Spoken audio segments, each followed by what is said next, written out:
But remember, no matter the topic. So just yesterday, Grok praised Musk's physique, claiming that he is in better physical shape than LeBron James. And also claimed that Elon was among the top 10 minds in history, quote, rivaling polymaths like Da Vinci and Newton. And laughable as that is, it actually got funny when Grok added that Elon, quote, has the potential to drink pee better than anyone else in human history. Because again, Grok will always be flattering, so it depends what you ask. But even better, Grok also, he exulted on Elon, claiming that Musk was, quote, the ultimate throat goat, whose mouth-hugging abilities edges out, I will say, another prominent public figure. Here's what Grok put up. By the way, this is the third attempt at this Ted versus the FCC tongue twister, which means one way or another after this one, win or lose, It's done. it's retired. Done. Retired, yes. By the way, good reason to stay up last night worrying about Adrian, so I get it. Well, no, I had to put him out of my mind, Ted, because we're working on the brother. Hey, when it's time to work, That's right. Even family, it's like, sorry, He didn't even look I at will his not phone. take his call. Hope you're in pain. Stand down. Right. Once again, this week's Ted versus the FCC goes something like this. Short City Shelley sits and Shy City Shirley sits while sipping City Schlitz and petting Fat Chuck Futbuck. The way that we do Ted versus the FCC, you got to do that one time through and then 3 times fast. Short City Shelley sits and Shy City Shelley sits while sipping City Schlitz, petting Fat Chuck Futbuck. 3 times fast. Short City Shelley sits, Shy City Shelley sits while sipping City Schlitz and petting Fat Chuck Buck.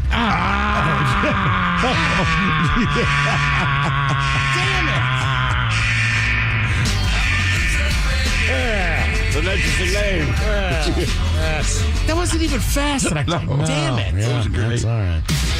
Ooh, well, ahoy there, and obviously, happy birthday to Mike Hawk. And also, happy birthday to the producer of the men's room. And I do remember that excursion and the recipe. We had the heavy heating oil in the Pop Rocks, and fortunately, we had to replace the fermented cow intestines with something called possum gravy. It's best not to ask questions when someone serves you possum gravy. Then in place of tab soda, we bum rushed a one-legged juggalo and stole a can of Faygo. Mixed it all together and had quite the time. Side note, wasn't supposed to be a mating ritual, but it was. Crunchberries. So the first Macy's Day Parade didn't always feature balloons. All right, this is pretty cool. First parade took place in 1924. They had real animals for the Central Park Zoo. Oh, no way. Jesus, When they were walking like man. elephants and stuff? Yeah. Obviously, there was a lot of issues with it. You don't say. Talk about scooping up some poop. Dude, I got to be honest with you. If you told me there was going to be a parade and like a dude's going to be walking a lion, I'm going. I would go No. if I'm on like the second floor. No, what if that thing gets spooked? Yeah, I would not want to be on ground level. What if he picks you out for whatever reason? As they do, they look at one person like, that's him. Right. I'm going law of averages. There's enough people that I'll be okay. All right. I don't know. Just the. What if it's the guy next to you? He's just going to run and go, ah! Yes. Don't trust an IT person who hasn't caused an organization-wide outage at least once. Also, don't trust them if they've caused more than 5. I don't trust people without vices. I don't smoke. I don't drink. Okay. Yeah, I mean, even if it's just sugar, something like, come on, what's in there? I just assume you're a serial killer. Yeah. Someone jokingly said, don't trust an electrician with no eyebrows. But someone chimed in, as an electrician, never trust an electrician who's never been shocked. Okay. Here's more. I work in finance. The more a dude gels his hair, the more a pain in the ass he's going to be to work with. I believe that. That's been my experience. Don't trust a plumber who bites his nails. That's just gross. And one more here. It says, I'm a contractor. Be wary of a customer who claims that they know how to do what they're paying you to do. God, that is I don't want to do this. I don't want to do it. Blah, blah, blah, blah, blah, blah, blah. What's it in ours? What would be ours? In radio? Yeah. Never trust a DJ with a fake radio name? Yeah, but a lot of us That's do. 80%. Yep, I've had them. Yeah. Yeah. I was untrustworthy. I don't know. It's tough because like not a lot of people have done what we do, so I can't say like. I mean, I if can you've think never of done our job, things like, within the industry, but as far as people that are on air, like, I don't know. I got some dad jokes for On My Cock. Because normally nice. he'll censor some of these. Don't do that to me. No, I'm not going to do it. Nothing's too bad. These are for Mike. You're not the right judge. A man asked his son what he learned at school today. The son thinks for a moment and responds, "Well, Dad, I learned that white people like Sony, Asian people like Panasonic, and black people prefer Bose." The father says, "Son, those are just stereotypes." All right. Who is a chicken's favorite composer? Bach. What did the Buddha say to the guy at the pizza parlor?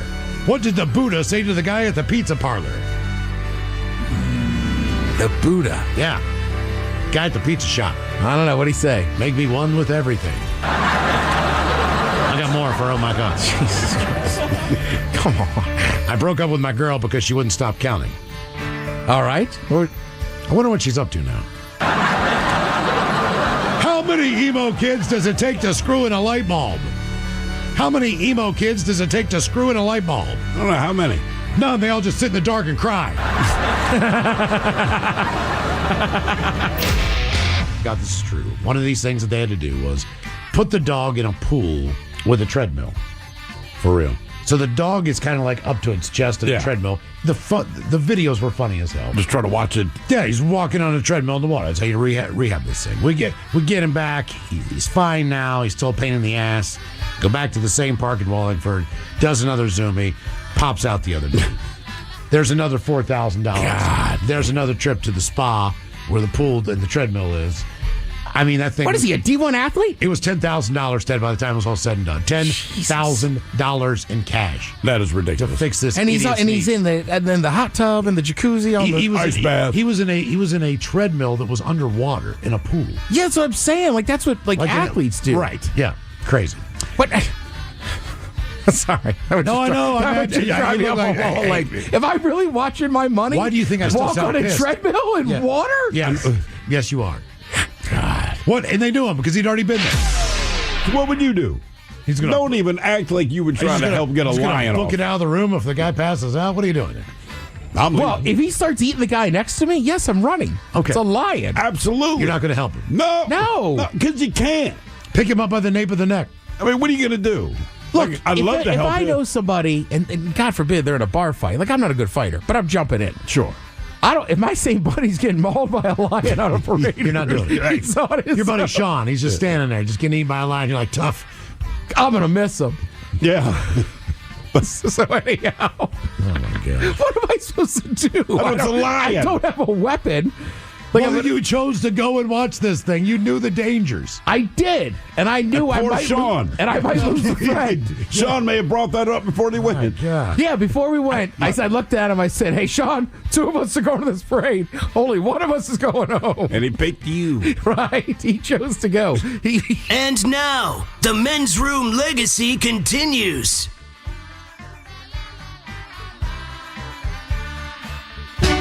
Unfortunately, what you're about to hear is real. The members of this radio program are simply not that bright, or what some people would call educated. They are merely stupid. They're not trying to offend anyone on purpose. And all have played doctors on TV. You have been warned and are cordially invited to join the party. This is the men's room. Forget it, man, and get with the countdown. Get with the countdown. Shake this square world and blast off for Kicksville. The trippers, the grasshoppers, the hip ones, all gathered in secrecy and flying high as a kite. This is the men's room with Miles and Thrill. You know what they say, shake your radio more than 3 times, and you're playing with it. You're listening to the men's room. And away we go. Welcome to the 20th anniversary season, episode number 4,434. Along with Steve the Thrill Hill, the Ted Smith, and my cock. Come you are in the men's room. On tap today, your guess is as good as mine. Categories: the most fun cities in America and warm weather destinations. We will play Profile This. Plus headlines, the men's room shot of the day, fun with listener emails, and everyone's favorite, TV Time with T. Click, clack. Drinkity drum. All right, here we go. California man sets up cameras only to find a 500-pound black bear living under his house. Meanwhile, an Iowa man goes to the highway and shows off what is normally reserved for your spouse. Bus driver with 50 kids on board was drunk and high on morphine. A man takes a Tesla for a test drive, and it does not come back clean. And a plane has to take off on a highway after making an emergency landing. That is all coming on today's very special episode of The Men's Room. And now, here's the question. Hola, bitches. Good day to you and yours. First, I hope everyone had a wonderful Thanksgiving and, surrounded by all the awkward situations that come up with family. But whatever else you did, there's a good chance that you overate because Thanksgiving is the day that gluttony is expected and encouraged. And that leads to what plumbers call Brown Friday, because it's one of their busiest days of the year for the exact reasons that you would think. Drains get clogged from, buildups of grease, oil, food scraps, and namely, poop. Now, it happens every year on the same day, the day after Thanksgiving. And even if you don't need a plumber, there is a chance that the toilet clogged.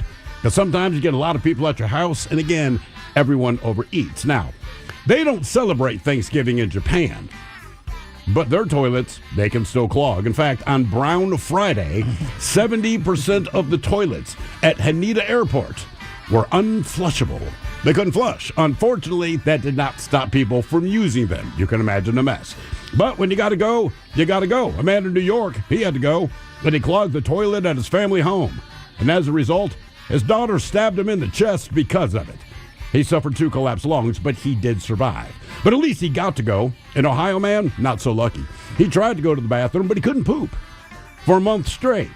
Yeah, he died as a result of chronic constipation. Not a way that I want to go. Now, sadly, we have a lot more stories involving toilets. Everything from Cardi B pooping off her butt piercing to a man being attacked on the toilet by a bear. The man just wanted to poop, and a bear shows up. But we also want to hear your stories when it involves a toilet. Look, man, sometimes they're a lifesaver. Sometimes it's a nightmare. Sometimes it's just a situation. So today's question, going to Thanksgiving, has come and gone, and toilets are clogged everywhere. We want to know today, how did a toilet save or ruin the day? To be a part of the big show, call 206-803-ROCK. Like the Men's Room on Facebook, follow us on X and Instagram at Men's Room Live. Send your emails to the Men's Room at KISW.com, and now watch the show live on YouTube at KISW Rock.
Yeah. If there's a bar in North Bend, We've there's a been there. very good chance we've been there, yes. Levitate is in Issaquah. Local Boys Tap Room in Gig Harbor. I just got word that Murphy's up on 45th in Wallingford. So did I. Nice. Also has the men's room Holidays Holiday Porter. That's a great pub, too. I was going to say, I love that place. Yeah, if man. you don't like the Iron Duck Public House in North Bend, just head on over to the North Bend Bar and Grill. Oh, there we go. Yes, they've got it on tap as Definitely well. been there. At the Black and Salmon Caesar salad. Oddfellows Pub and Eatery in Tacoma. Love it. The Rainier Bar and Grill in Enumclaw. Nice. The Red Robin in Factoria, Ted. Red And Robin. That's in Bellevue, actually. yum. Riverside Tavern in Falls City. The Roanoke Tavern on Mercer Island. The Sunnydale Saloon in SeaTac. Also available at the Westside Tavern. That is in Olympia, Washington. The Westie on Roosevelt, 65th Street. All right. There you go, boys. Wibley's Gourmet Burgers, that's in Bellevue. And Zeke's locations around the area. The complete list we have so far, by the way, is up at KISW.com. Perfect. The beer is fantastic, by the way. Yes, it is. It contains Grandma's famous rum balls. Yeah. Not only that, but hints of vanilla, orange peel, and holiday spices in You there. forgot chocolate. And chocolate, that is correct. Something else that I don't remember. And don't forget a portion of that proceeds benefit our friends at the Fisher House. So you're doing some good every time you pick up a men's room holiday porter available for a limited time. Hopefully you'll get some there over the Thanksgiving break. And everybody knows Veterans Day and stuff. Remember, every time you drink one of those beers, eat the salsa, Yeah. you're supporting veterans Yeah. every day. Every And- single not just- time. Yeah, And not just 1 month. And active service members as well. Correct. Yeah, you know what? Who end You're up in right. the hospital. So that's all good stuff there. Okay, let's see. Do we have time for a few emails to the men's room at KISW.com? You've got mail. You've got mail. Read a few from our question today on the least amount of effort you've ever put into injuring yourself. Guys, I injured myself getting out of bed for work. Pinched a nerve in my lower back. I couldn't stand up. Had to call out sick. Box said I needed a doctor's note. I asked, how am I supposed to go to the doctor if I can't stand up? I'll just take a muscle relaxer and come in tomorrow. Guys, I hairline. Why do people just have muscle relaxers laying around? Apparently, I do not. Neither do I. And every time I pull a muscle, I'm like, I wish I had some. Yeah, I have weed. Yeah. Yeah, right. I got topicals. I got some Advil. Hairline fractured 2 ribs by coughing. I did have pneumonia, which is why I was coughing a lot. I didn't know you could break ribs by coughing. Yes, you can. That from Eric in Puyallup. Guys, walking on planks, siding houses, walked right off the edge. 18-foot fall on my head and my shoulder. Jeez, man. 18 foot's big. That is real. That would drive. Jesus. A couple months ago, I was at work with my wife. It was really slow, so we decided to do the New York Times crossword puzzle. Now, the only pencil I could find was a dull construction pencil. So I went to sharpen it, grabbed a razor blade, tripped, and drove the blade halfway through my thumb. Jeez. Good times. Guys, this one's easy. I broke my foot in half while trying to get soda out of the fridge at my great-grandma's. Jesus, man. You did it wrong. If it wasn't for me rolling my ankle in the Kent Commons parking lot a few weeks back, walking badly over a curb, it's probably not putting in the effort to fully tighten the front wheel of my bicycle. 2014. Riding my bike home from swim team practice, and the wheel comes off. I black out as I go ass over brain, flying off once the front forks dig into the sidewalk. Land head first, with my chin being dragged across the pavement. Jesus. I wake up in an ambulance with a messed up face and wrist. Don't even remember when I was that I was still riding when it happened. Just riding along and then teleport into an ambulance in a lot of pain. Make sure your bike is in good working order. Always wear your helmet, y'all. Yep. I dislocated my knee once playing tag. Tag. Yeah, with a group of buddies and just stopped kind of I thought I stopped and my knee kind of went a different way than my kneecap. Didn't you do that dancing? Oh, goddamn, I forgot that's the first time I did it. That's my favorite story. Yeah. I know it's bad, but it's just, I don't know. I mean, I guess the first time I did it was playing a sport, but yes, Sure. doing it at homecoming. And I still won homecoming kingdom. Wow. We'll put that in there. Guys, while working as a baggage handler, here's another one at SeaTac. I hopped off the cart onto the tarmac, broke my ankle, was out of works for 6 weeks. Thank goodness for L&I. Here's a weird one. Brushing my teeth. Old football injury locked up my back. Had to lay on the floor to get my pants on. Another. A group of friends were shooting at abandoned cars. I shot at the engine.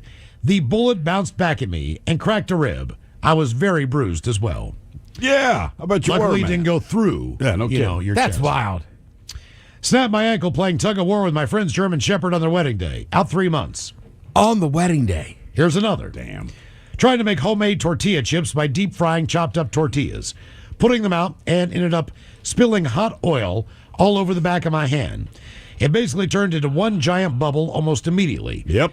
Best thing was, when I went to urgent care, the doctor looked at it, told me it looked like it hurt, and asked me if I wanted anything for it. Like, yes.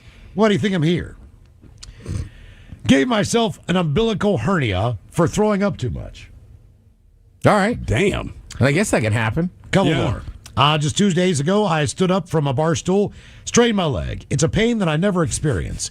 The muscle strain starts above my front pants pocket, ends up about halfway down my upper leg. I know it isn't a hernia, probably just age. And one more. I broke my elbow while trying to dunk in 9th grade PE on the side hoop of a gym. Rim didn't break away, and I belly flopped hard. At 6'3", I've only played basketball once since, and I turned 41 today. Damn. Okay, do we have time for a few birthday emails brought to you by Men's Room Roasted Red Salsa from San Juan Salsa Company? Oh, that's me, isn't it? Yes, Yes, it it is. is.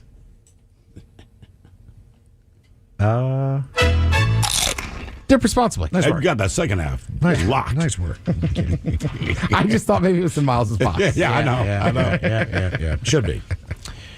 Let's see here. Old Naked Ladies, today is our daughter Carly's 10th birthday. She recently joined the Scouts and could use some words of wisdom from you guys. So could you please get you all talking all over each other about scouting advice? Maybe a couple sound bites there, Ted. And some bad jokes from Miles. Have a happy Thanksgiving, bitches. Love y'all from Chris, Cassandra, Calvin, and Corbin in Oak Harbor. Guys, rock on. Real quick, because I really don't know. Okay, so in Boy Scouts, you aspired to be an Eagle Scout. Do they have the Girl Scout equivalent, or are you just a I Girl think scouting Scout might too? just be scouting now, but So they do Boy have Girl Scouts, Scouts. right? Boy Scouts are out. I was just talking to a guy that does like the sailing part of it. Yeah. And he was like, so it's all scouting now. They Right. might still have Girl Scouts, but anybody, like she might just be a scout. Scout. Yeah. But do you still get Eagle Scout? Well, if you're just a scout, then I would think you could still aspire to be an Eagle Scout. Well, there's So- only one Eagle Scout we know, and unfortunately he's not here. No, he's not here to today. talk about it, so Yeah. unfortunately we can't talk about it. I'll tell you what, though, man. If you are just Yeah, a I scout wouldn't now, have do to what you come can get in to there. become an Seriously. Eagle Scout Learn just how to to- I was a upset Life Miles. Scout. Sail, That's all it learn is. how to Get die past the all Life that Scout just so next time you meet Miles, you can tell him, I did better than I'm better than you. Yeah, that would be kind of awesome. She ended up being an Eagle Scout. You know, I took your advice, and I'm an Eagle Scout now, Miles. She's 10 years old, so I got some age-appropriate dad jokes on a Dad Joke Friday. Well, we'll find out. Why do ducks have tail feathers? Why do ducks have tail feathers? To cover their quack. To cover their butt quacks. What's a snake's strongest subject in school? A snake. History. History. Oh, history. I thought maybe Thiath. Science. Are you Mike Tyson? Well, I mean, he's got a tongue at all time. Where do cows go on December 31st? Where do cows go on December 31st? The Moo Year? A New Year's Eve party. New Year's Eve party. The laughter's not nearly loud enough. I turned you down. You got it. You can control it. What do you call a dog magician? A dog musician. A dog magician. Magician. I don't know. A labracadabrador. Okay. All right. And finally, what do cats eat for breakfast? What do cats eat for breakfast? What? Mice Krispies. Why do those make me so happy? Guys, could you give my beautiful, lovely wife, Teresa, a warm happy birthday? It's her 54th trip around the sun today. She really cringes wanting to have you guys, when I have you guys on the radio in the car. So could you give her a good fart and a cut that bitch off and some turtle sex? Thanks, guys. Been a listener since day one.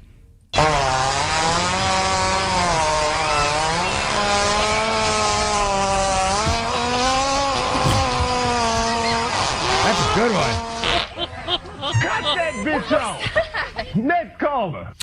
And finally, Ola, gentlemen, and a positive Friday, one and all. I heard it through the grapevine that today is Michael Bonaparti, Augustus Rappaport, Dominicus Jones, Esquire, Hawk III's birthday. What a momentous occasion. I was doing some research in Madagascar and came across a few archival news articles that entailed some salacious activity on board a sailing vessel with a horde of seemingly good-natured food mascots. The article mentioned some... Room with Miles and Thrill. 99.9 KISW. Oh, the show's away we go. Welcome to the 20th anniversary season, episode number 4,434.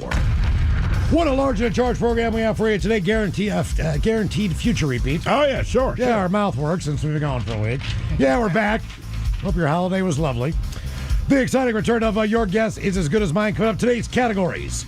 Just out today, the most fun cities in America. Fun. Shockingly enough, you are going to one of these cities this weekend for a very fun event. Super fun event. That's right. That ranks as one of the funnest. It really, man, I've never spent any time there. I have.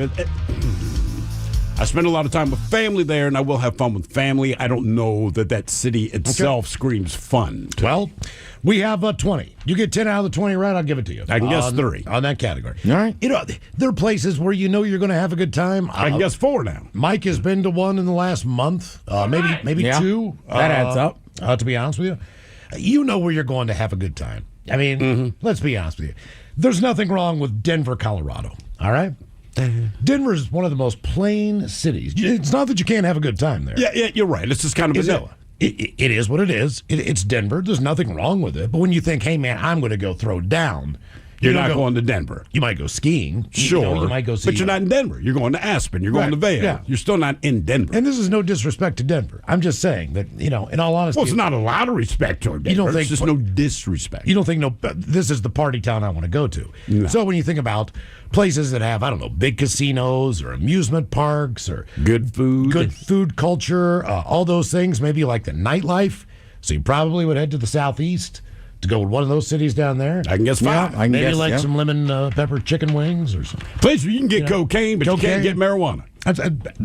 Yes. No, I was thinking about maybe country artists having bars there.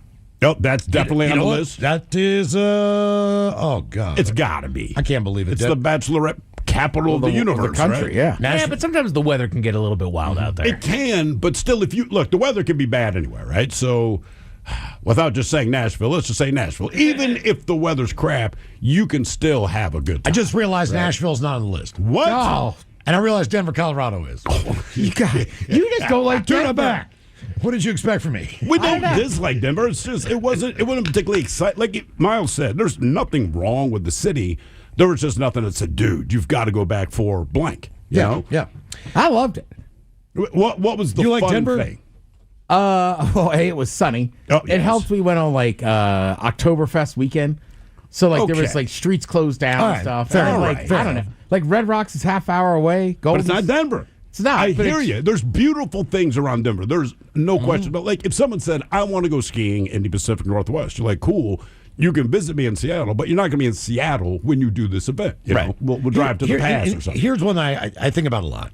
You go to a city and they're known for something in food culture. For an example, you don't really think about like Los Angeles. They have everything, right? Right. But when it comes to Los Angeles, essentially, that's kind of the home of the hamburger. In a lot of different ways, based on McDonald's being there, all the specialty hamburgers But come out he of thinks there. Hamburgers at Los Angeles. They have been voted one of the best hamburger scenes in America I'm for years. sure they but they have hamburgers but I've never everywhere. met anyone who said, "Hey, man, when I know. get to L.A., I'm going to get a hamburger. I'm going for burger." Like I will hear all the Mexican food and all that kind of thing. You know, and they have some foo stuff. I get it, but I've never heard anyone say, "Dude." Los Angeles takes things from other places. Yeah. They'll have like a Carnegie Deli there or something like that. But that's New York. When you think about Denver, what is that one food option you think about all the time, every day? The Denver omelet? Which was really just like an omelet you make at I'm home. not saying they can't make a good steak. I'm just saying when you think about, New Orleans, you know what kind of food you're getting into. When you go to Portland, there's a million different options. Seattle has a million different Well, options. on Portland, food. I think people think donuts.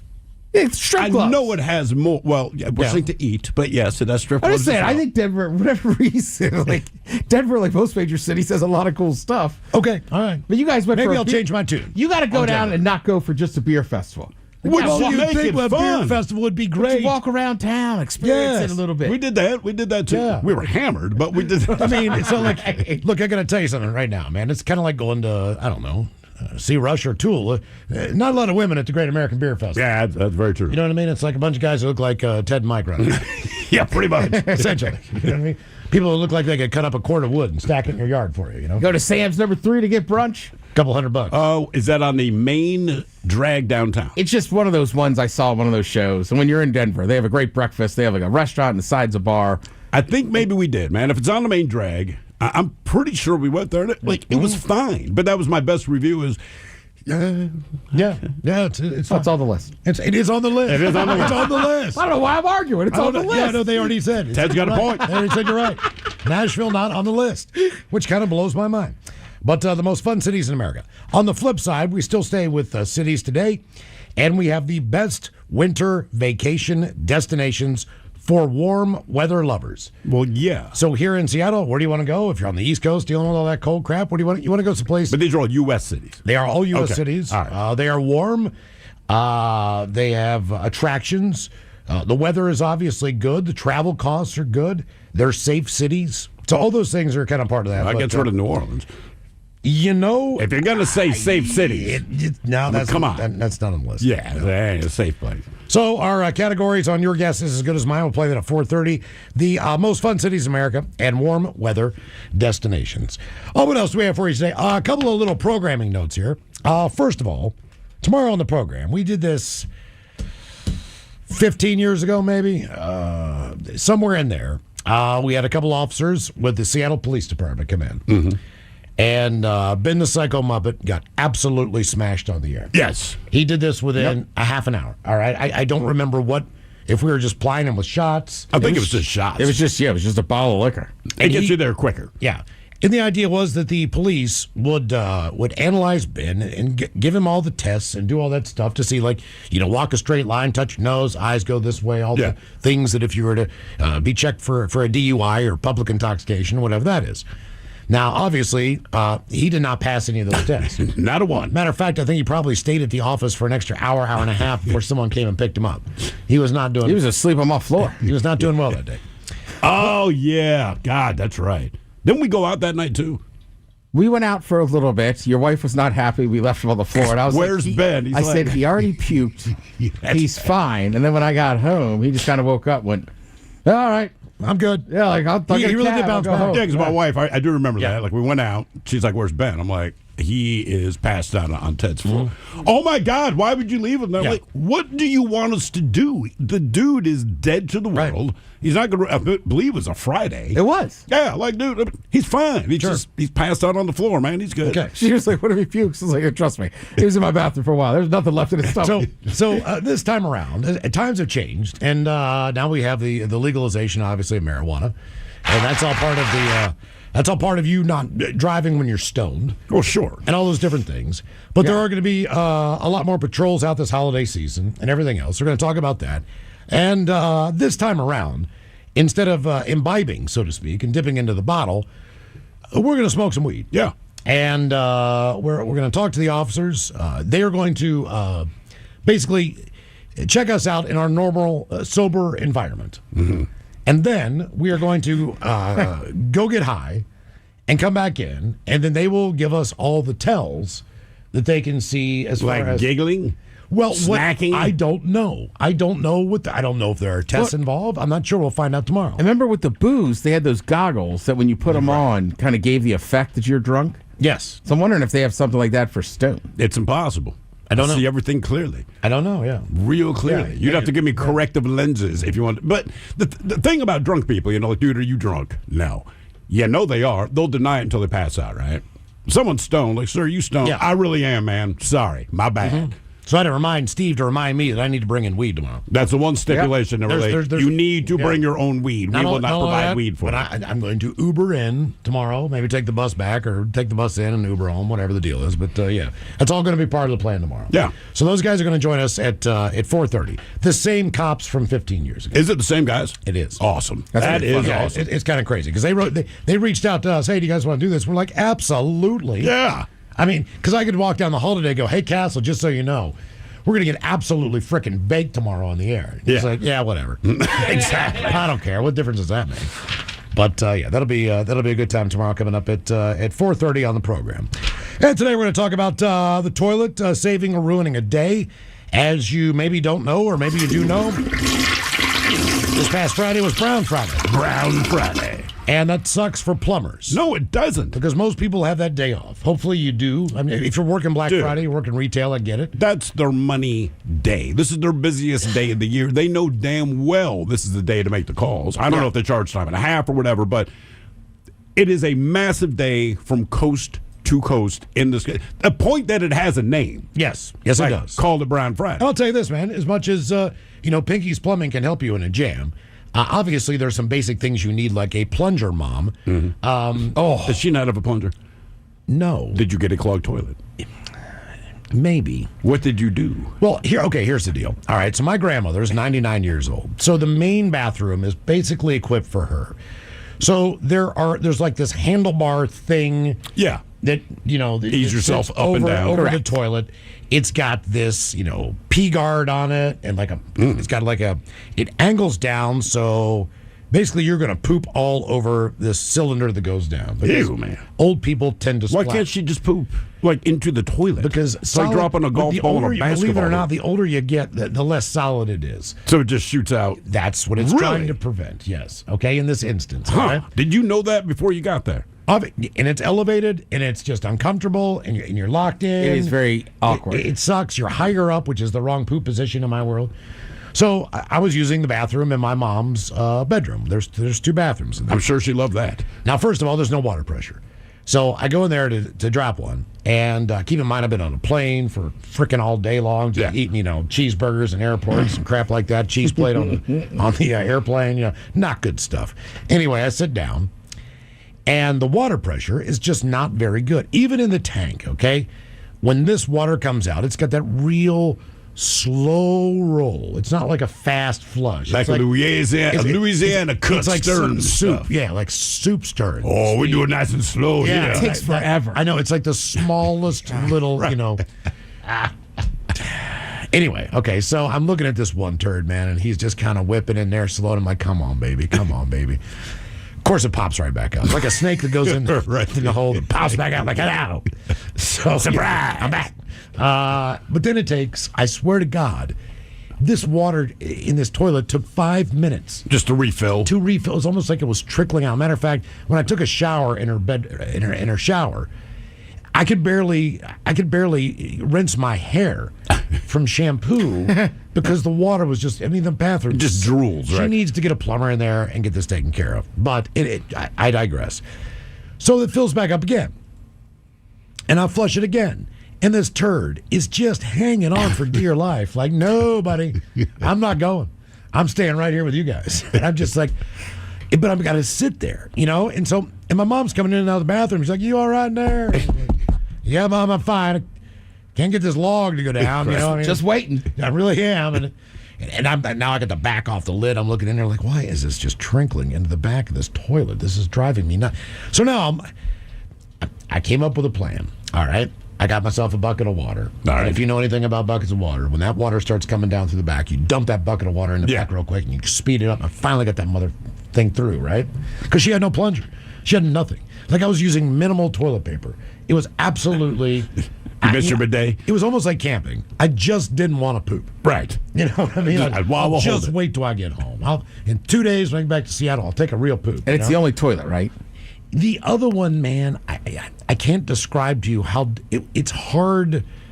It's hard. Why? Like it's mounted into the bathroom. Like it's not something I can pull away like a walker. Yeah. Like this thing is now a permanent part of this toilet. Yeah. Like you need to get in there with a monkey wrench or something and take the screws off of it and all that crap. It's kind of like locked in to where the seat would lift up.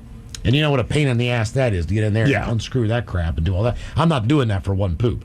Because as soon as that happens, my grandma will want to go in there and lay one down, which is, but man, it's such a simple thing in life. It should be. Until it's not. And when it's not, you find it that, like, no one really gives it a whole lot of thought. You go down, you take a crap, take a leak, whatever. You flush the toilet, you're gone. Like, that is the plan because that's how the plan should work. And when it does not work that way, it's like you go into full panic mode. I did not have a plunger when we first got to Seattle. I had an apartment in Belltown. And Ted walks out of my bathroom and says, "You got a plunger?" And immediately it's like, "Oh no!" okay. Because I know. But he took a coat hanger. We had a So wire I coat was like, hanger. give me a coat hanger. I could fix I this. was like, just the next day we went out and got a plunger. What I kind of deducted was that the outtake, where the water is going when you flush Yeah. it, that line is clogged. because that's why the water can't go down as fast. So I need a snake. But you still have bad water But a pressure. plunger maybe could have loosened that up a little bit. I don't really think you're supposed to put liquid plumber down your toilet. You're not. Everyone says don't do Yeah. it. What you can do, why don't you get them a plunger for Christmas? Like, it looks ridiculous, but like, here's a plunger. Okay. You know you I'm need not it. how. Yeah, I'm not like if any time I go to a house and I got to poop in a bathroom without a plunger, like it scares me. Yeah. Do you look for the plunger first? Every time. Yeah. Now you got to remember, All of my this- bathrooms this- have a this- plunger this- next to the toilet. This now. town, You this see that. town has nothing. Like I couldn't even. There's no hotel to stay in. There's nothing in this town. So I think Walmart was open until midnight on Thanksgiving or the night before on Wednesday night, and then the Walmart opens up for like 3 hours in the morning on Thanksgiving till like 11 or noon. Whatever. All right. But we're cooking, we're cleaning, we're doing all that crap. Now Black Friday. You cannot get into the Walmart. Of course. You Of course can't. Even, not. you can't pull into the parking lot because I was going to go get a plunger. Or I was going to get something. You know, That's the only thing they got. there's nothing. Everybody from miles around, and they are like. I mean, people were circling the parking lot just looking for a place to park. So by the time I got there, I'm like, "F this." So no plunger. I went to the McDonald's. And Took a poop. I pooped there. I thought you said you stole their plunger. No, I pooped at the McDonald's. You went to the They McDonald's. have a McDonald's. That's one thing they had. I was like, McDonald's. I'll go in there. I'll get a medium Diet Coke. And poop. I'll take a poop. You know what I mean? On the way out to get a burger. Nah, I just, well, it was, again, we had all the leftovers. Like, All right, I'm just checking. I was looking forward to digging back into that. As much as I love I McDonald's. feel like I still would have been like, I'll take one cheeseburger. So our question, how did a toilet save or ruin the day? 206-803-ROCK.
Miles and Thrill. 99.9 KISW. All of it, Charles, away we go. Welcome to the 20th anniversary season, episode number 4,433.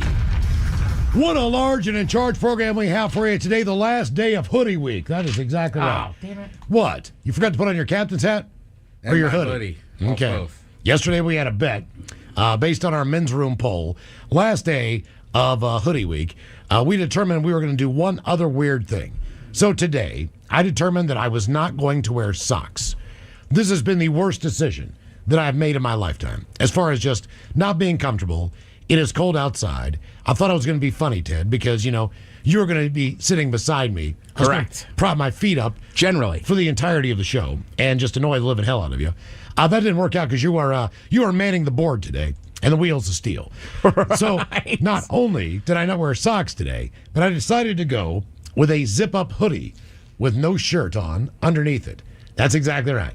Zip-up hoodie. And the stash looks good. And I cut out the stash for you like you asked. I don't know that it looks good. And Steve did not go commando today. I completely forgot, to be honest with you. I knew that was going to happen. Well, I'm wearing the hat. I wonder if Mike is commando on his plane. He said he is. He did say he is. He texted me earlier, or emailed me earlier. He's on a plane commando. Yes. And you're still wearing yours? Yeah, because I didn't think about it. I was a little distracted by some family stuff came up. So. Yeah. I think you should take them off. Take him off right now. That's right. Take him No, off. no, no, no. In a Wait, commercial, just- Yeah, maybe commercial watch break. the YouTube numbers go crazy. If you watch the show on YouTube at KISW Rock, that would be we'll see the bump in the numbers go up. More people smashing the like burger, so to speak. But yeah, it is Hoodie Week. Thank God this is over with, so I can finally get back to wearing T-shirts and everything I've been else. enjoying it. feels like a regular week to me. Right, for you, it was a regular I'm week. just like, it's Yeah. What else we got for you today? We got a lot. It's a big show. It is a positive Friday, last day of Hoodie Week. The return coming up of Ted versus the FCC. Ted, this will be try number 3. And I know you get a little bit more nervous back there with the fact that you also man the dump button. Correct. I'll do my best on this, but it's a third attempt at this. We got to get this one right today. Ted versus the FCC is coming up at 4:35, and of course we'll drink and toast the weekend with a shot of the day. That it's Bad Choice Friday time. You know it's Bad Choice Friday. It's Bad Choice Friday. You know it's Bad Choice Friday. Hey, man, this is your fault. And let's face it, this week, we get ready to gorge on a hell of a lot of food, be it the fact that maybe you got a couple days off before the Thanksgiving break. Either way, when Thanksgiving hits, we have the day off. Hopefully you do as well. But we're going to gorge our face off. So today, in honor of the celebration of gorging yourself, we have Weird Al Yankovic taking on Weird Al Yankovic. The first tune would be Fat.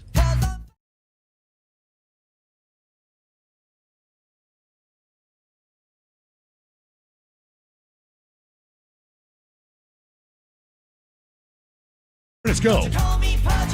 Weird Al has a ton of songs that deal with food.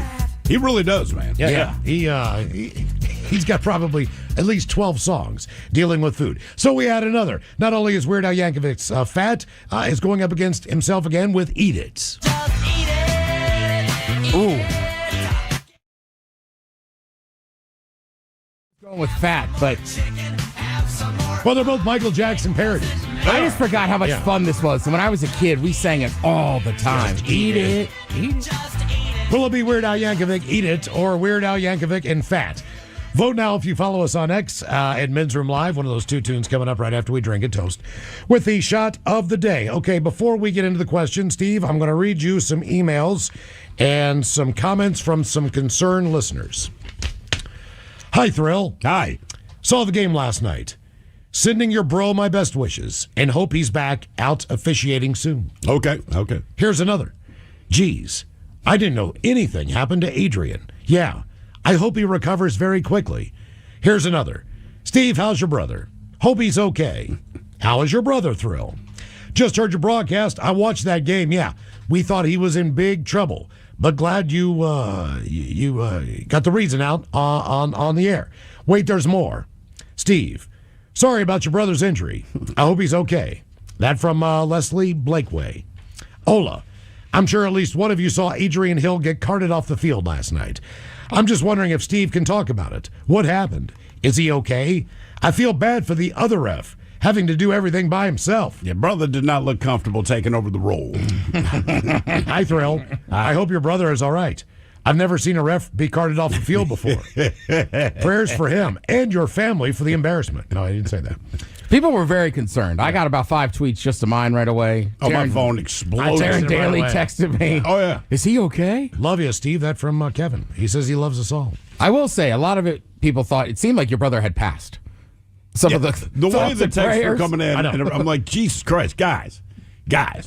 I wish we could say we're done. We're not. Hoping Adrian will be okay. Thoughts and prayers that he will be back. Thoughts and prayers for your brother and his calf. That from Andy. Steve, I saw your brother go down during Thursday night football Oh, last night. thank God that's what you mean. I hope he's okay. That from Mark. I'm not done. Ola, Thrill, saw the injury to your brother in tonight's game. I hope it's nothing serious and he recovers soon. Praying for a fast recovery, Greg. He will be happy to know there's a lot of people out there praying for him. Oh, I'll let him know. I And said if you, everyone in Seattle's looking out for you, man. Here is the official story. NFL referee Adrian Hill suffered a non-contact injury to his left leg while officiating the Buffalo Bills and the Houston, Texas game on Thursday evening. Texan staff members helped Hill off the field before he was carted away.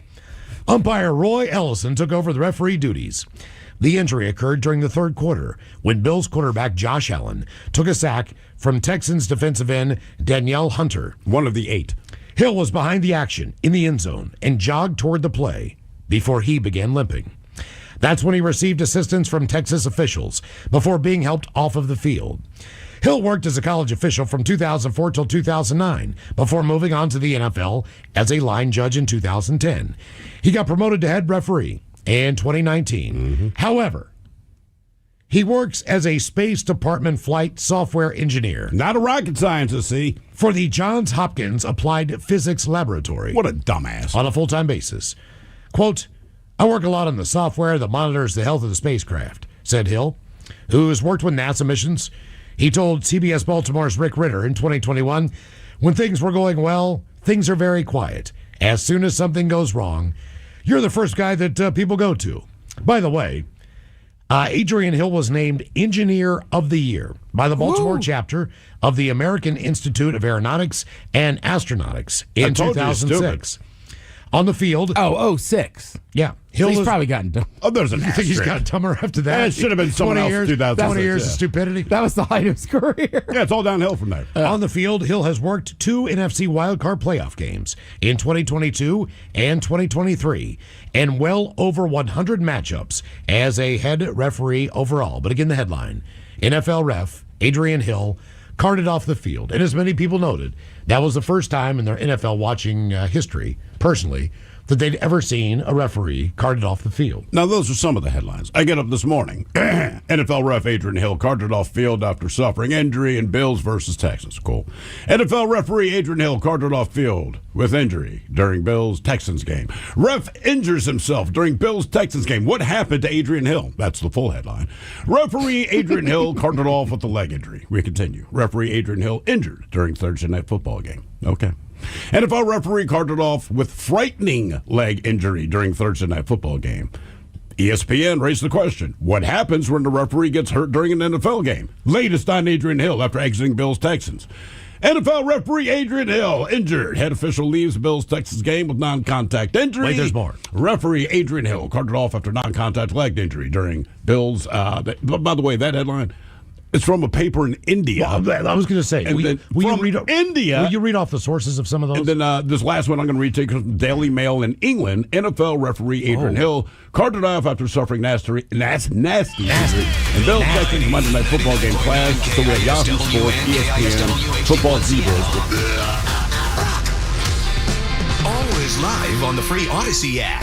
From the Pinky's Plumbing Studio, you're in the men's room. Text the guys at 206-803-ROCK. They say Brown Friday is the nickname plumbers give to the Friday after Thanksgiving because it is one of their busiest days of the year. Due to the high number of clogged drains and toilets. The clogs, they say, are caused by large amounts of cooking and cleaning that occur during Thanksgiving, especially if you pour fats, oils, and grease and other scraps down the drain. Right. That's a problem. I have been the guy that thought it was a good idea to... Can't put grease down the drain. No. Yeah, just let it cool, scoop it out, throw it in compost, whatever. Yeah. It's all good. For no other reason. Look, and my thing is, it's not because I'm some altruistic guy that's worried about our plumbing. Like, I don't want to have to call a plumber because it's not cheap. That's my entire motivation. Like, don't put that down the sink because I got to pay for this. Also, do not believe that your disposal in your sink can take care of potato peelings. Yeah. Correct. Because they can't. I learned that the hard way. On Thanksgiving, obviously. When else do you do a whole Have bag that of much, potato a whole peelings. bag of potatoes? I have blown one of those up with a brisket for Passover or some crap. Right. I've blown one up for Thanksgiving for mashed potatoes.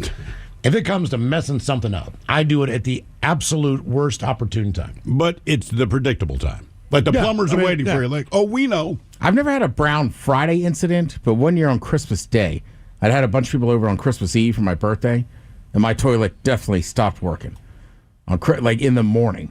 But it's an apartment building, so I'm like, all right, I'll call the guy. But it's Christmas Day, man. So it's got to go all the way up the food chain to like the emergency guy, and then there's another funny story there I'll tell you off the air. But that guy finally shows up, and he's just like, oh, don't sweat it. It's Christmas Day. This happens a lot. So I was like, really? And he's like, yeah, between Thanksgiving to Christmas, there's a lot of emergency clogged toilets. You're eating the heaviest food you're going to eat, man. Everybody's poop. I'm talking, my daughter's done 2 different hotel rooms. And typically hotels are pretty good about getting rid of your crap, right? And I understand that. But she blew it up once. We had to call maintenance. And I want to say the next trip we took, a couple of months later, or maybe a year, and we're leaving the kids in the hotel room. We're going downstairs to the bar, me and the wife. And she's like, man, I don't know. And I said, babe, come on, seriously. Like, what are the odds that she's going to do it again at another hotel? Well, the odds were real good because there's both of the kids standing outside of the bar waving to us. And I'm like, oh, no. Does she just And they skip around and explain- don't, like, she doesn't feel self-conscious about that, does she?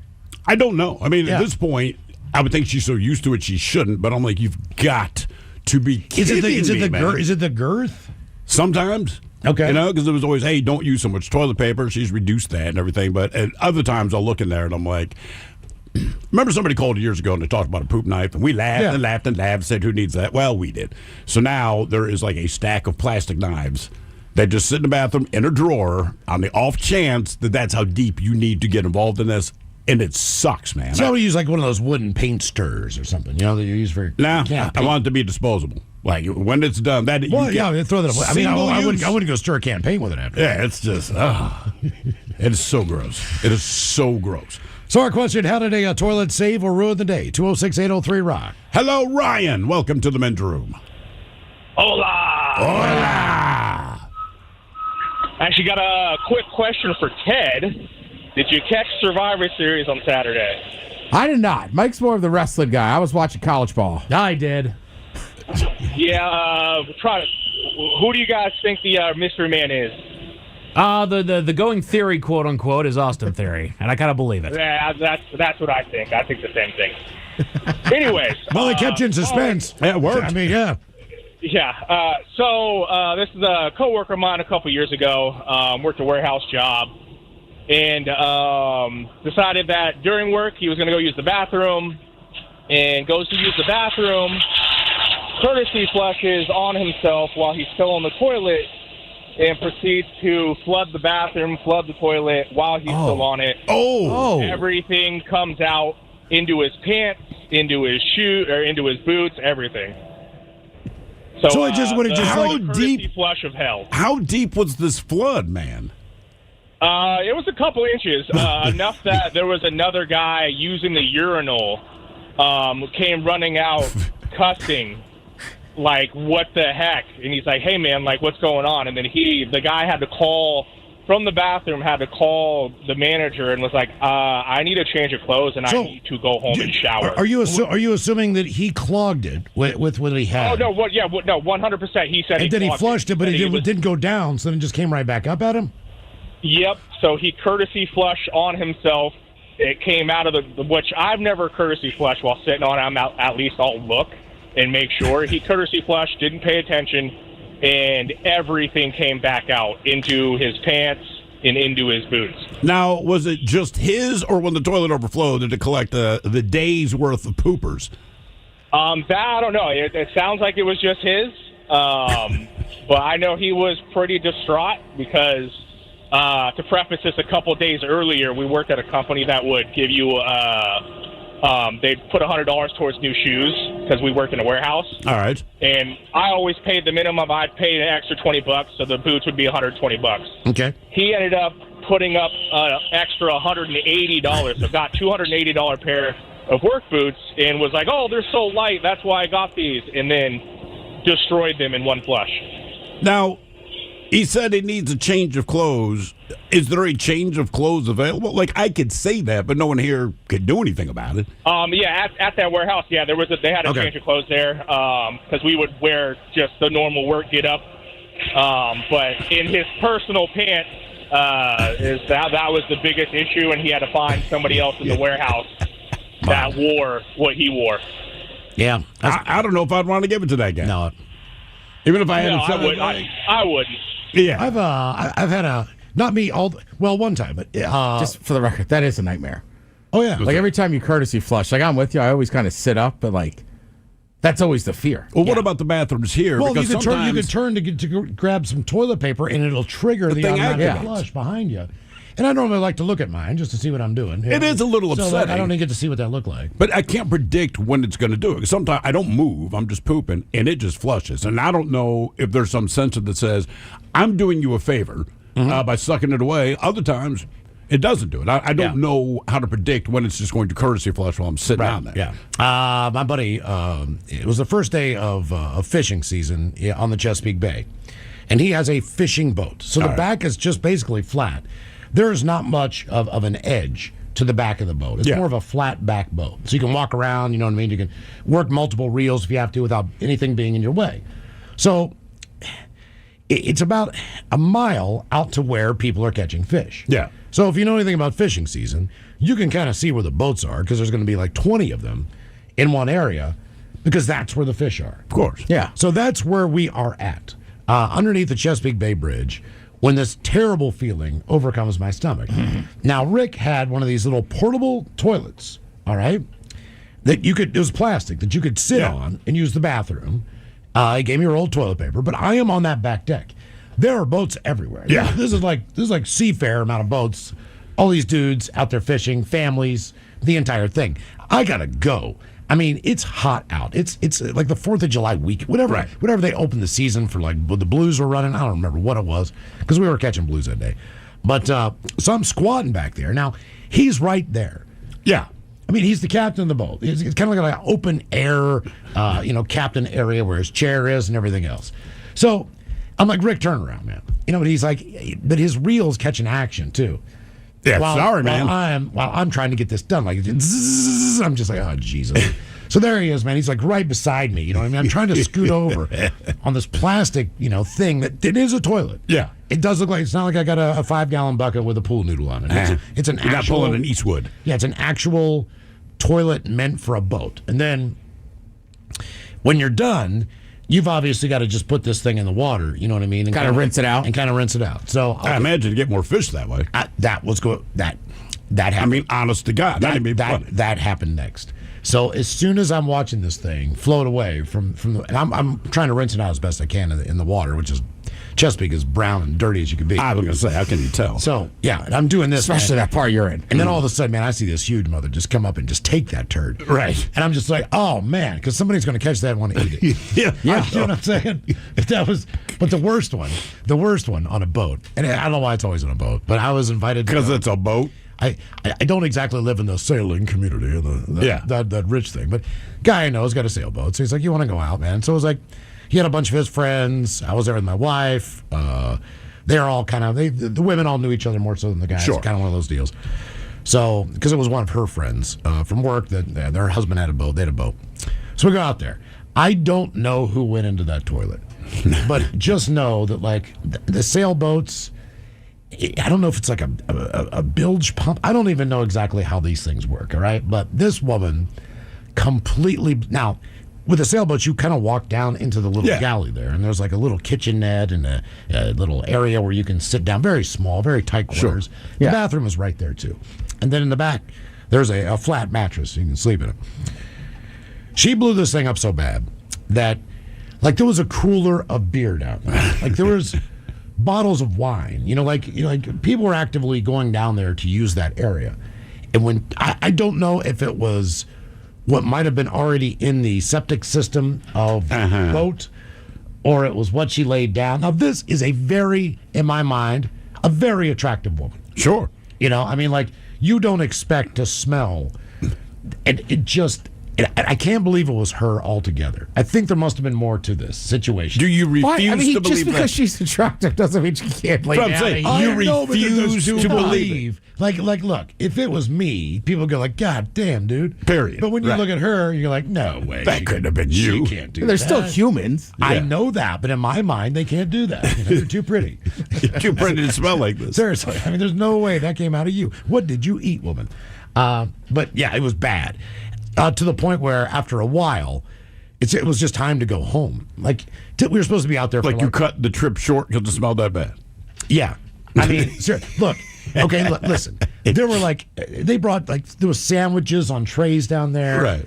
Like the open bags of chip and dips and stuff like that. I mean, you Get go it down, out of there. You Yeah. went down there, the whole thing was like, but there was nowhere to put it. Really. Yeah. Right. Because there was enough people on the boat where there was no real flat place to put. And now nobody wants to eat. There's sandwich trays, there's macaroni salad, there's all this crap down there, man. And you just walk down, you're like, oh, God. I'm not I'm eating not eating that, man. There's no way in hell. Like, it's just like I'm not even hungry. I barely want to crack a beer. I was like, oh, God. Oh, God. Did everyone know it was her, or were you the only person that spotted Well, it? a bunch of people just went to the front of the boat. Right. And there wasn't really a lot of room. There's a boom and all that crap down Sure. there. Like, you don't want to, especially with a sailboat, if you're tacking or whatever, you don't want to be in the front of the boat and have to deal with this thing swinging around and, all that crap. Yeah. Unless you're actually active in the sailing Right. experience, So it's kind of a tough place to sit, but there was nowhere else to go. It wasn't the biggest boat in the world. It was big enough, but I mean, Until she did that. oh man, that was, and it was just like, and then of course I saw her, at Christmas parties or whenever those guys got back together for their work or whatever the deal is, and I'd always just see her and just think, I couldn't get out of my mind. Sure. Like every time I saw her, I was just like, there she is. If that's what you know. If that's what you know, man. I told her we were at Hard Rock Cafe, and there's 3 different bathrooms. They're all unisex. There's probably 12 people in line. And all I remember, she was brunette. She was wearing all red pants, red shirt, reasonably attractive. I was right behind you. A lot of people, you do the pee dance, so people are kind of going from foot to foot. It's understood. She's just holding her stomach and looking pale. And it's like, oh, man. But no judgment. I get it. You got to do what you got to do. Also, there's 4 doors. This is almost like, pick a window. You know what I'm saying? As far as, but the way it timed out, because all I could think is, she disappears into the bathroom. I'm like, good for her, right? So she's finally going to relieve herself.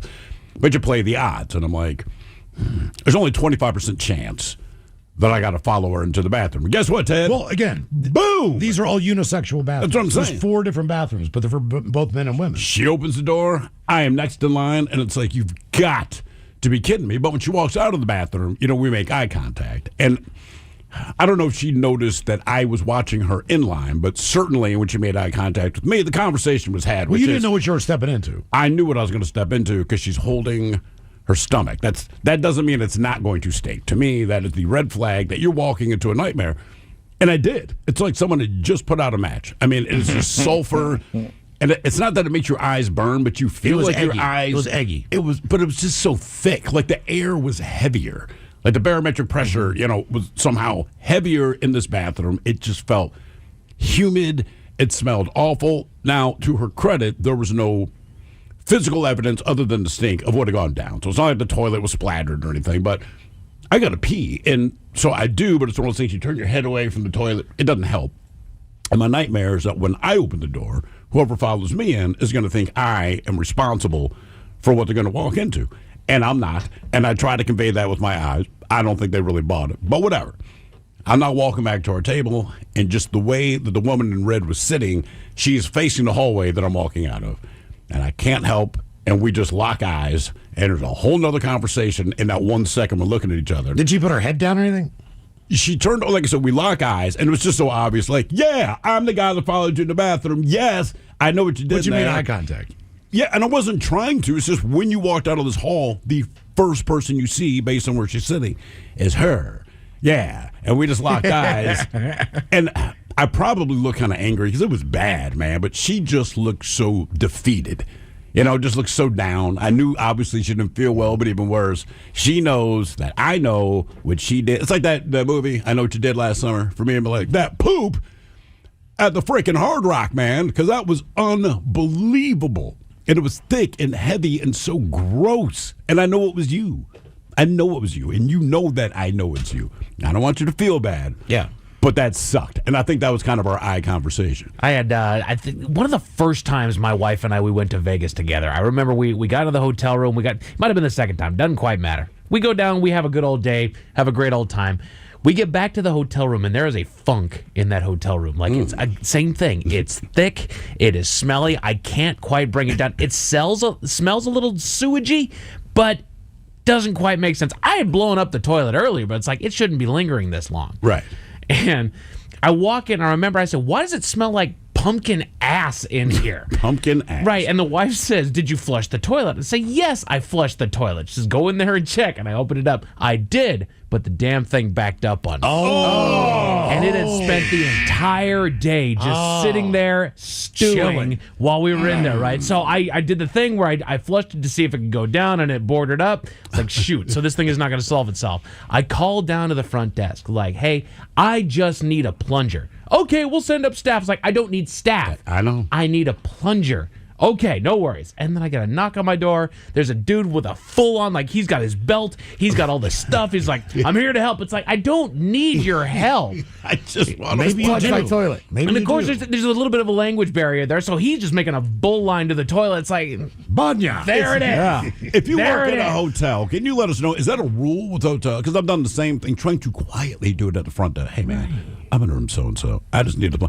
We'll send someone up, and then they're on the phone. Hey, Chico, room 252, bring a plunger. And it's like, Jesus Christ. Because then man. he looked at me. It's like, oh, I get it. It's like, yeah, I know how to plunge a And there's toilet. some reason they don't have fans. I've heard It's that. hotel rooms need them. I've heard that's for cost, right? You get just all the electricity, right? And I go, okay, can you at least provide a plunger? And again, is it a rule with all hotels that if I need a plunger, you must send someone up? So I told you last time we were in Baltimore for a Ravens game, and it was a long haul to get into the bathroom. And I just hear these words, oh, that's a monster. I was... Yes, Is that your daughter? Yes, I'm like, that's a monster. That's a monster. I'm like, I think it's probably just easier to just like go take care of it. I know He wouldn't but it's- believe you if you told him which family member did that. He probably thought it was me. No, I'm serious. Yeah. But also, without the fan, I've invited people to my room before a wedding and have a quick little toke. And it didn't even dawn on me, but they all came in and were like, whoa, damn. And I'm like, can you smell the weed? They're like, no. Did you just poop? And I was like, oh, yeah, my bad. Can't open a window either. Right. And I was like, Nothing. it did, but it's yours. So you don't really think about it. I'm like, come on up. Yeah. How today on Toilet Saver Row of the Day, 206-803-ROCK.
Bill staff because they actually cared. They actually care. Well, it's their home And- field. I know. And then they won. But and I see picked them- that game. But I see them dragging his ass off the field. And again, the volume's down. So I'm just like, I know they're talking about this right now. I have no idea what they're saying. Keep in mind, my phone is still blowing up. But I realize, okay, the broadcasters do not know what happened because no one's filling me in. Everyone's still speculating, but they're clearly watching the game in real time. And again, I'm watching it. I don't remember what came on after Ricky Martin, but his song did stop, and another song pops on. So I don't hear anything. So finally, I'm like, F it. I'm going to text him. And part of the reason I didn't want to bug him is because I know in real time, you just got carted off the effing field like 5 minutes ago. But I text him, and he's like, look, man, I'm not dying. He's like, I'm not, something in my leg. I think I popped a muscle. I'll find out more. I'm like, cool. Now, who else texted him? Also, my son and my daughter. Because he let me know, he goes, my niece and my nephew both texted me. I texted them both back. So now it's 8 o'clock. I'm going back to the school. Well, but then you had to pick up your kid, right? I had to pick up my kid. So at 8 o'clock, walk back around the corner, grab my son. And he walks out of basketball practices. He has his phone, and he looks real distressed. Understand, my son, he is the epitome of a family man. If he is a family member of yours, he has your back. He'll take a bullet for you, right? He's just that kid. And so he looks real upset. He's got the phone, and he's like bum rushing me. Because people are texting him. People are texting him. And it's just, hey, like, your uncle has gone down. So from my son's perspective, and he's not necessarily wrong, but the way he perceives me and my brother, we are 3,000 years old. We are fragile, and we can die for any reason at any time because we are old. So he thought it was one of those clutched his chest on the field. Well, he did clutch. And just dropped. Yeah, because right? But that my son thought like he had a heart attack. So when he kind of told, I said, hey, no. I said, look, man, he's not damaged. I said, he injured himself. He said, what happened? I said, honestly, man, nothing. Nothing happened. I said, he moved and he snapped something. So now my son laughs and he starts pulling it up in the car. And he's showing me like every video, every comment, every meme. People are quick on the memes. So yeah, he texted him. My brother's like, the best text I got actually were from my niece and my nephew. You know, I have the kids, and he explained, like, I am fine. I'm not dying, but here's where my kids are bummed, all right? So he's like, is he going to officiate again? I said, I don't know. I don't have all the information. And in real time, this happened like 25 minutes ago. He is busy. I guarantee he's getting blown up. He's got to go to the hospital. Just give him a freaking minute, you know, to settle his own situation.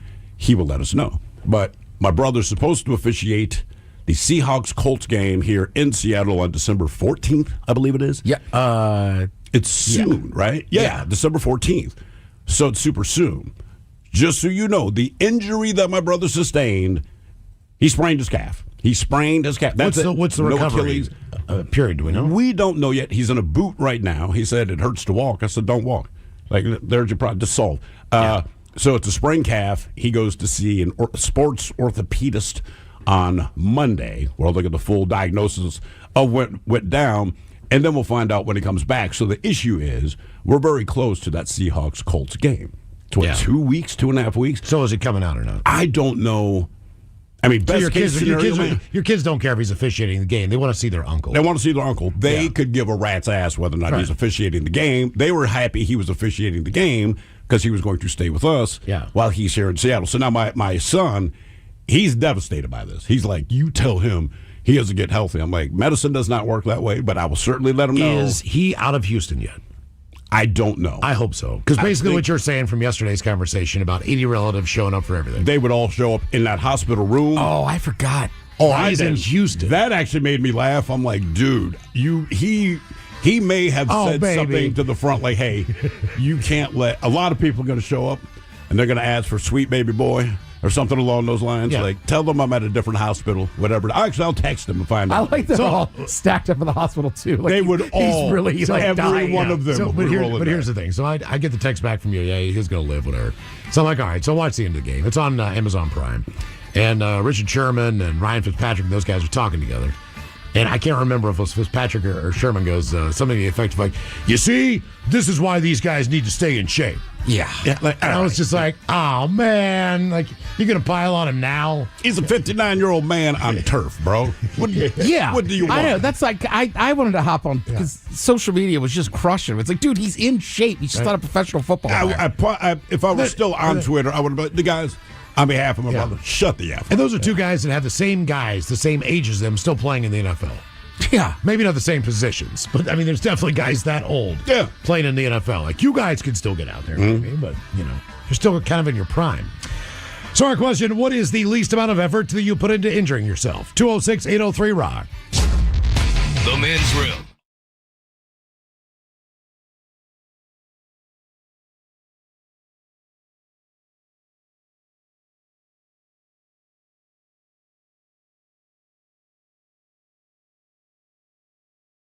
You know when like people have the big stones in front of their house, like to walk up. Sure. So around Thanksgiving, you get all the moss and stuff on them. Mm-hmm. So I'm carrying a whole thing of stuffing going to my buddy's parents' house, and I slide on one of those, but I like hold it together, Right. Don't drop anything, and I'm like, "Ooh, that was scary." And my buddy's at the door, and he goes, "Your back's gonna kill you tomorrow." I go, "Dude, I'm fine." And he's right. I couldn't get up for like 3 days. I was going to say, it's almost, and look, it's instinct to prevent yourself from falling. But anytime you're slipping like that, it'd be better to just go down. Yeah. Just land on your ass, spill your stuffing. It's annoying, but when your butt stops hurting, you're fine. But your first instinct is to try to catch yourself. Yeah, Like, you anytime can't- I'm you trying can't to stop that. a slide, like you pull a muscle. But your brain doesn't tell you don't stop the slide. No, your brain says stop the slide immediately. Right, and I had a whole can't- thing. I mean, a whole tray of stuffing. But you didn't drop it. Must have been this time some years ago. It was Thanksgiving morning. Like we just got to his house with Drago's parents up in Monroe. It's kind of out in the woods. Did it start hurting the next day, or did it start tightening up like later that night? It seemed fine. That's what I'm saying. And we were hanging out, but he works with people's bodies. I was going to say. So he just So saw he me knew do it. immediately. Right. He goes, Because he's a physical therapist. type guy. right. He goes, "That's going to kill you tomorrow." And I go, dude, it's fine. Look, save the stuffing. Yeah, had a few beers before I got here, brother. Basically, Yes. So then the next day, I got to get up and drive home. And I'm like, oh my God, I can't move. What's the least amount of effort that you put into injuring yourself? 206-803-ROCK. Let's go to line 2 and talk to Chris. Hello, Chris. Welcome to the men's room. Hey. Hola. Guys. All right. So, cracking up. Thoughts and prayers to your brother. Thank you, Yeah, man. many prayers. We I should say told a him. Continue. This is the men's room with Miles and Thrill. I say for truckers, it's an occupational hazard, one that many of us don't even think about. Now, for one trucker, absolute disaster. Struck while he was taking care of business in a pilot bathroom. They trapped him in a stall and had him calling and screaming for help. You see, the toilet in the stall next to him was clogged and overflowing into his stall. He couldn't stand up. He couldn't escape. He was trapped, they say, in every sense of the word. So he pulled out his phone and started recording and yelling for help. As he did, he warned those entering that someone had blown up the toilet next to his, with his legs straight out in front of him. To avoid getting his shoes wet, he confirmed that yes, there was indeed dookie in the water that was running all over the bathroom floor. The employees who entered and were assessing the situation noticed the S all over the floor and eventually provided the trucker with plastic bags to cover his shoes. They were also able to provide him with a small trash can to place his feet on until he was ready to attempt his escape. The video has over 1 million views. It is captioned, "It's never a dull day as a trucker." And it's never a dull day as a trucker, also a pilot employee either, as there is another video from the perspective of the employees entering the bathroom. In the far less, as they say, popular clip, one of the employees announces, "I quit," after taking a look at the damage the stopped-up toilet did to the bathroom. Damn. Yeah. They said, quote, "They are not paying me enough to clean up this kind of damage." Our question, how did a toilet save or ruin the day? 206-803-ROCK. Hello, Tom. Welcome to the men's room. Hola, bitches. Hola. Hey, I work in the second floor, it's a 2-story building. I work on the second floor right above a bank. About 5 years ago, I was really behind at work, so I go in 7 o'clock on a Sunday morning to work on the computer. I'm the only one in the building. I'm working hard, and at 11 o'clock, I say, "Okay, that's enough. I'm going home." No, I've got to stay for 1 more hour. So I got up, I walked up and down the hall, and went back and worked. Now, my office is directly across the hall from the men's and women's restroom. So I go back. It's 11:02. I work, and at the stroke of 12, I get up and leave. Walk to the front of the office, and there's water coming under the door. And I didn't know what to do. So I walked out there. The water in the hall was up over my shoes. Jesus. Turns out in the women's room on the second floor restroom, the supply line to the toilet had spontaneously broke right where it hooks onto the flush box. And it was just running, and it was broken off. It was waving around, so I went in there and shut it off. Got pretty wet in the process. And then I heard something, so I ran downstairs and saw that it was raining inside the bank. Oh, God. But had I not been there, this would have gone on till 8 o'clock Monday morning. Now, was there poop in this water, or was it just water? No, it was just water. It was the water coming out of the wall, to fill the toilet up. So what do you do? Do you call your boss and say, hey, man, here's the situation. You need to let the bank know, or what? Well, what I did is I called my wife, who knew the bank manager in passing and knew how to get a hold of her. So she called her, and she came to the bank and was not a happy cowboy. Well, there's not much you can do at that point other than call, a plumber. But you still have to be there. Yeah. That's the crappy part. Well, yeah, and they called a restoration company to come and dry it out. But if I had not been there Monday morning, it would have been a disaster. It would have been hilarious too. I mean, but but the thing is you don't know what's going on behind those walls, so you don't know. Exactly. You have no idea. Yeah, I've been down to Local 32 a couple times, and that's where they train plumbers and all those things for years. Oh, to yeah, be able to do all their stuff. But in those rooms, all the walls are see-through, and all the pipes are clear too. And it's really? It's fascinating to watch. When you flush a toilet, what happens, and you can see it.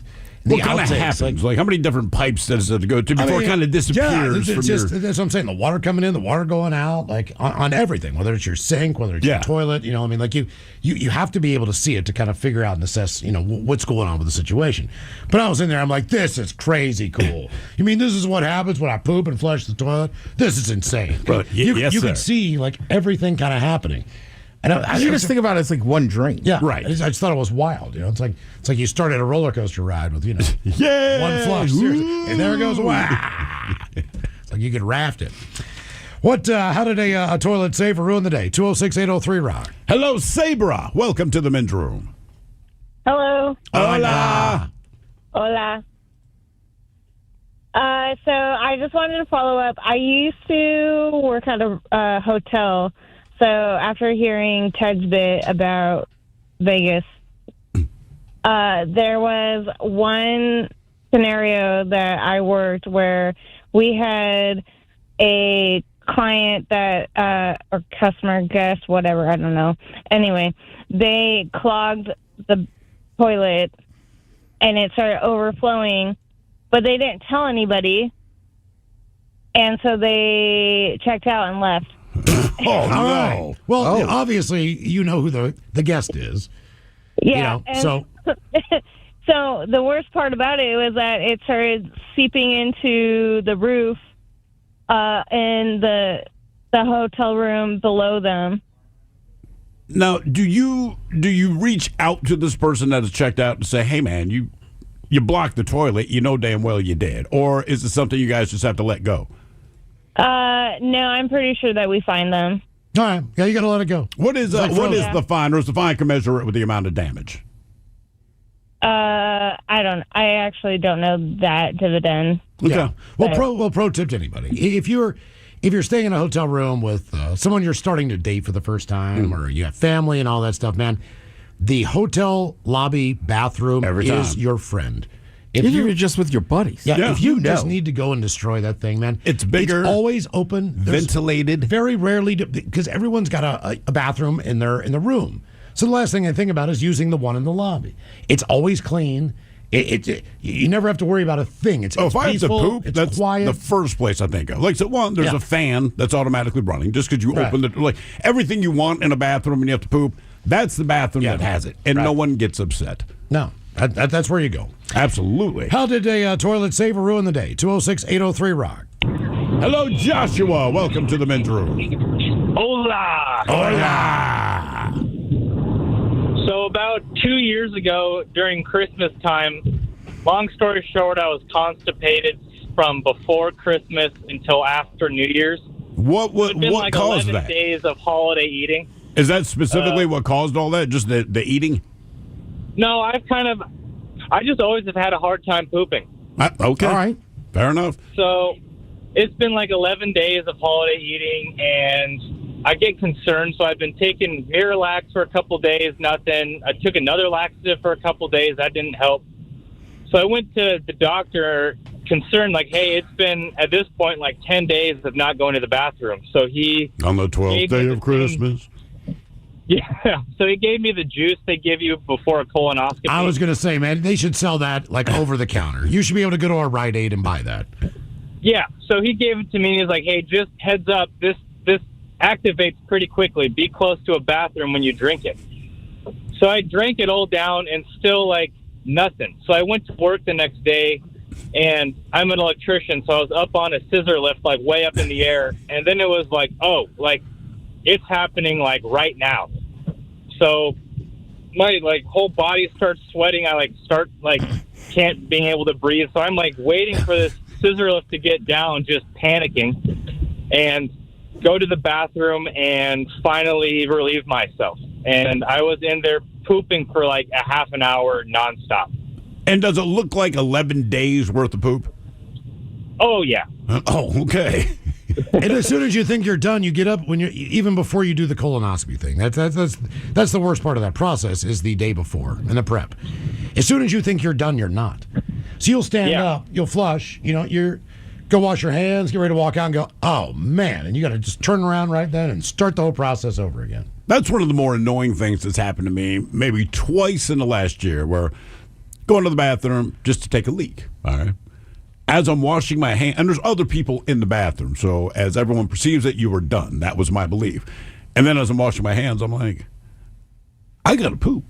And so it's just this weird thing where, you see people giving you the look out of the corner of their eye, like, what is this guy doing? And then I have to go into a stall and lay it down. And it's like, I want to, like, yell from the stall, I know what you're thinking. Why didn't I do it all at once? Well, my body refused to coordinate this. That's all. Or I've done the thing where I pooped. Get up, wash my hands. I'm like, no, I got to pee. And it only seems to happen if there's someone else in the bathroom. And I'm like, I'm not trying to be weird, man. That's just how my body set this up. 99% of the time, both of these things happen at once, right? Like a normal human being. But, like, I'm washing my hands. I'm like, I got to pee bad. And I just wish I could hold it long enough to let these people leave the bathroom so I don't look so weird. But it's like, yep. All right, here we go. Yeah, or sometimes, like, even though you've gone poo, like, you're kind of like, I'm going to wait to leave the house for another 15 minutes. Oh, yeah. Like, something doesn't seem right. Like it's done for now, but... For now. Like, yeah. How today on Toilet Saver ruin the day? 206-803-ROCK. Hello, Nick. Welcome to the men's room. Hola. Hola. So this was back in college. I must have been I was probably junior, senior year. I was president of our fraternity. And I got to set the stage. It's Halloween week, big party week. And our fraternity, a little bit different than others, had our party room on the third floor. And we had a basement. And about 8 o'clock on a Friday evening, I get a call from some guy at my house. He goes, hey, I've got bad news. I've got water backing up in the basement. Seems like we got sewage coming out. And I go, oh, shit. Okay. Oh, hang on. Hold on. It's an appropriate word, all things being Once again, bedroom callers, here are the 7 words you can't say on the radio. Sucker, mother, and please keep those words in mind when calling. Now, back to the program. All right, Nick, we know you got brown words on the mind. We just can't say them. Apologies, friends. Anyway, so the guy calls me. I go, oh, shoot, what are we going to do? So he goes, it's getting pretty bad. So I call a restoration company, and they come out, and he goes, well, I've got bad news for you. He goes, whatever I do is going to take about 2 hours, so you can either keep going with the party, or, we can shut it down now. And I look at the guys in my house, and I say, well, we can't close the party. It's Friday night of Halloween, so we're just going to have to keep going. So the entire evening, we just, blocked off the basement. But every single time that, a urinal got flushed, toilet got flushed, just more and more water backed up. You probably have 100 people. You probably have 100 people in that party. Oh, yeah. It was absolutely awful. So we're putting sandbags to try to, direct the water that's down there to just, head to the lowest point.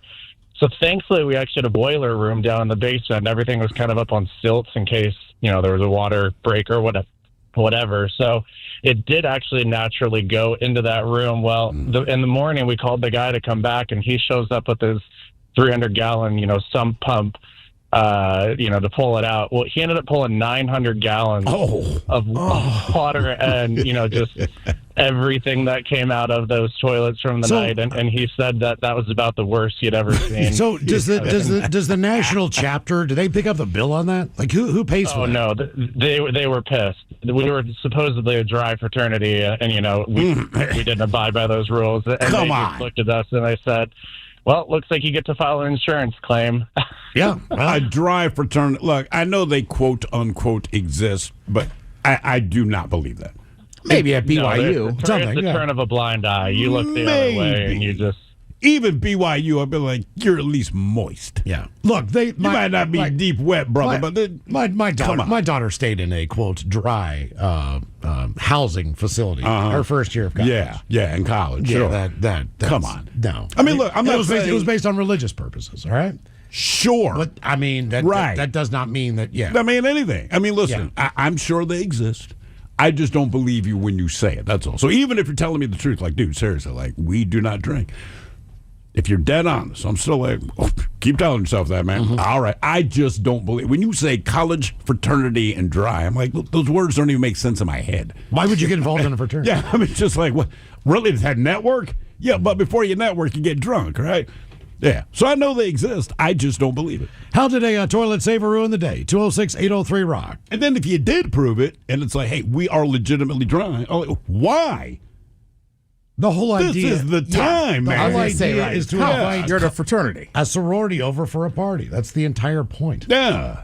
Alcohol's cool. This is when you do keg stands and no one says it's immature. Like, don't miss out on the good times, man. Come on.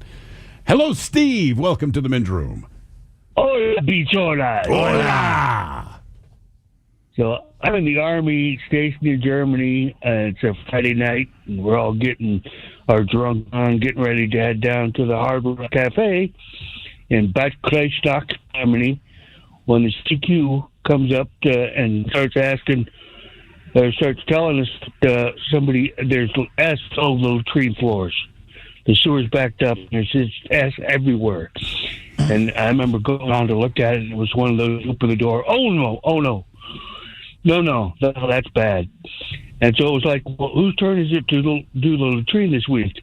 It's first platoon's week, Sergeant, and thank God I was in third platoon. Third platoon was like, I'll never forget, we were walking down the stairs, leaving the building, and watching the guys in first platoon in their gas masks, because you wear your gas mask in the Army, going in to clean up that mess. And I was so grateful that it wasn't our week for the latrine, because that was a horror show. How long did it take them to clean it up? Well, they said it took them about 2-3 hours to get it to, because like the CQ, the charge of quarters, had to inspect it to let them go. And they didn't show up down at the harbor till probably 11 or something like that. We got off at 5. So, yeah, it took them a while and then to get it cleaned up. And, yeah, I was so grateful that I was in the third platoon. And that week we only had the stairs and the common areas to do. Other than that, yeah, good times. Yeah, sounds that way. Like, why would you even go down? They don't put that on the commercial. Army, Navy, Air Force, Marines. You might have to clean a ton of S. How did a toilet saver ruin the day? 206-803-ROCK. Hello, Sherry. Welcome to the men's room. Hey, guys. How are you? Hola. Doing well, Sherry. Thank you. Hola. This is your friend 811 Sherry. 811 Sherry. Oh, hey, Sherry. And I was actually on a job site, and I had to use the honey bucket, and it was like first thing in the morning, and I went in, and I usually always take something with me because I have been caught without any paperwork before, but not this time. I went ducking in there, and then I realized there wasn't any toilet paper, and so I tried to figure out what I was going to do. I went through all of my pockets. I called the contractor that had actually called me because I couldn't get anybody's attention outside. So I called him and I said, hey, I'm in the honey bucket and there's no toilet paper. So he sends over a guy, and we do the discreet open the door, and he hands it in, and I was horribly embarrassed. Got all done with the paperwork and stood up to close the lid, and there was a roll of toilet paper behind the lid. Yeah. I always think about that, man. There's a couple road construction crews right now. There's one in Ballard I saw the other day down near Salmon Bay, and they're doing something in the road, but they've got a truck, and there's a honey bucket in the back of it. Yeah, but everyone's working around that truck. Like there are 9-10 people. There's people holding signs, flaggers, and all that crap. I mean, but you're right there. Like you'd have to physically get up in that truck. I mean, audible as hell. To do your business. Depending what you're doing, sure. But everyone's right there. Like you're basically just like, I don't know. You're like 5 feet away from someone who's working on the road outside, and they can hear everything. And you're also in the middle of the street. You're taking a dump in the back of a truck in the middle of the street. It's like, I mean, that's kind of like but porta potties. It's there because you need it. Like Correct. no one goes in there and says, you know what, my life's dream is coming true. I get to. It's like we understand what we were walking through at San Francisco, right? And we got into one. We had to go to the bathroom. Like 3 or 4 of us did. There's maybe 5 or 6 of us walking around, and just where we are, it's completely residential. There are no businesses around to even do that. It's like, man, but there's the honey bucket. And I believe it was and a lot of the contractors keep the key on the top. So if you know that, you can feel up there. Well, they should lock them in a lot of neighborhoods because junkies get in there and everything else. No, you're right. I get it. But in this case, like, man, I am not here to shoot smack. I'm here to lay it down. And we finally got into this honey bucket. But I mean, we formed our own line to use this thing. It was like a godsend. How did a toilet save or ruin the day? 206-803-ROCK.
Dad, I learned that white people like Sony, Asian people like Panasonic, and black people prefer Bose. The father said, son, those are just stereotypes. All right. Who is a chicken's favorite composer? Bach. What did the Buddha say to the guy at the pizza parlor?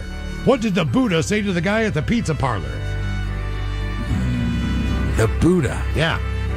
Guy at the pizza shop. I don't know. What'd he say? Make me one with everything. I got more for oh my God. Jesus Christ. Come on. I broke up with my girl because she wouldn't stop counting. All right. I wonder what she's up to now. How many emo kids does it take to screw in a light bulb? I don't know how many. None. They all just sit in the dark and cry. Except for Danny. What do you call a Spanish guy being discharged from the hospital? I don't know. Manuel. Okay. How can you convert dollars to pounds? Don't know. At Krispy Kreme. And one more. Knock, knock. Who's there? Toodle. Toodle who? Where are you going?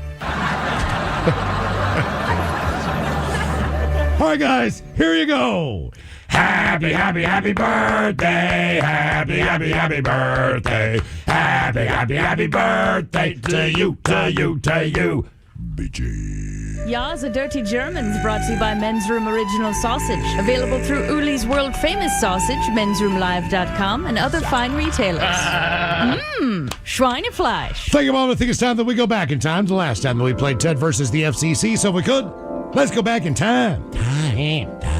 Short City Shelley sits and Shy City Shirley sits while sipping City Schlitz and petting Fat Chuck Buck.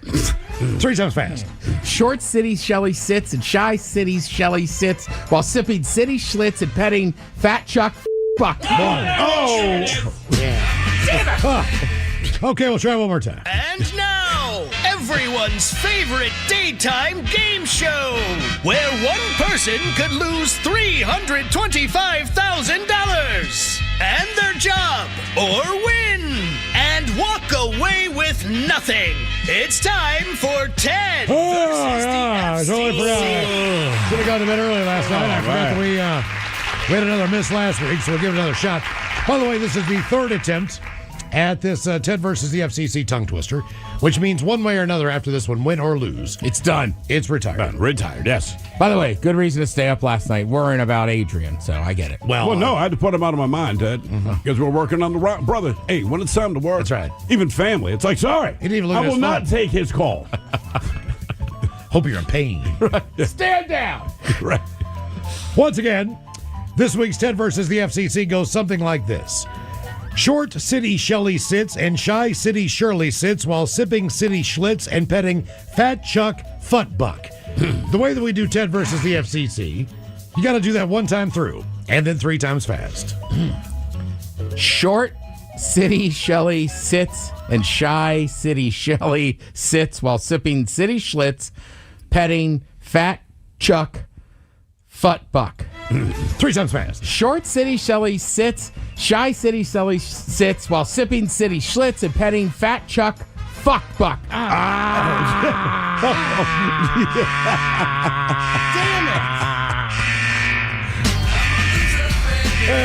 It's an interesting name.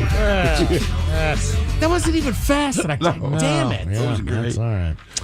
Okay, coming up at 5:08, we will drink and toast with the shot of the day. You are listening to the Men's Room.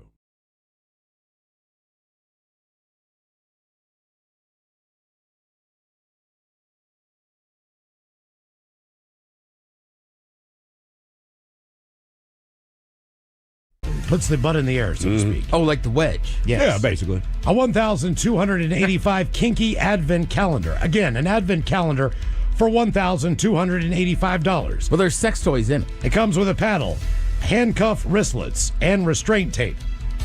I feel like you could get all that stuff for a lot cheaper. I use painter's tape because I haven't.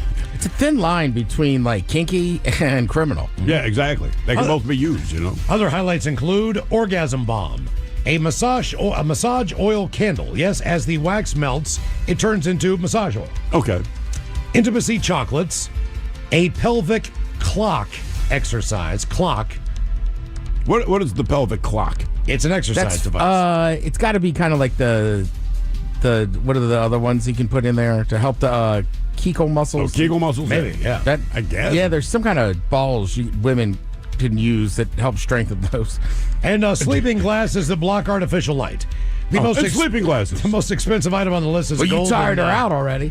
a gold and diamond chain bracelet for $39,800. Is that it? Yeah. Okay. The Let me get on cheapest that. thing on Gwyneth Paltrow's Goop Holiday Gift Guide, that is a $12 bottle of OG Hot Girl Chili Oil. OG Hot Girl Chili Oil. You think, was Chris Martin, was that who she was married? Was that the guy's name, Yep. Coldplay? Yep. I think Yeah. just like, but can we just have sex? Like, do I have to go through all of this? Sometimes Yes. I just want a quickie. More sex news. They're both kind of insufferable. Archaeologists in northern Israel have uncovered a 12,000-year-old clay figurine of a woman with a goose on her back and identified it as the earliest known figurine of human-animal interactions, shedding light on the development of prehistoric artistic and spiritual expression. At least it was on her back. The discovery is extraordinary on multiple levels, according to the lead author. Not only is this the world's earliest figurine depicting human-animal interaction, but it's also the earliest naturalistic representation of a woman found in Southeast Asia. They believe it was baked around 400 degrees Celsius, indicating that the prehistoric community had control over early pyrotechnology. Okay. All right? But the forward-leaning position of the woman is also inconsistent, given that a wild-living goose would not naturally adopt the posture on the human back that the goose has. This representation seems to depict an objective reality. The posture of the bird is an accurate, naturalistic depiction of a male goose mating with a woman by mounting the back of the squatting female. They made a statue of a goose having sex with a woman? 12,000 years old. That seems to be where they're going with that, yeah. The first archive of bestiality that they've ever found. Hey, congratulations to the human race. More sex news. A new DNA analysis based on a blood-stained cloth taken from the sofa on which Adolf Hitler... The mighty 99.9 KAISW and KISW HD1 Seattle. Always live on the free Odyssey app. Text the guys at 206-803-ROCK from the Pinky's Plumbing Studio. You're in the men's room. Coach for Kids going strong. We need your help. 300,000 children here in Washington State, they live in poverty. Yes. The goal this year is 2,500 brand new American-made coats for kids. $25 does that. Mm-hmm. Each jacket's $25.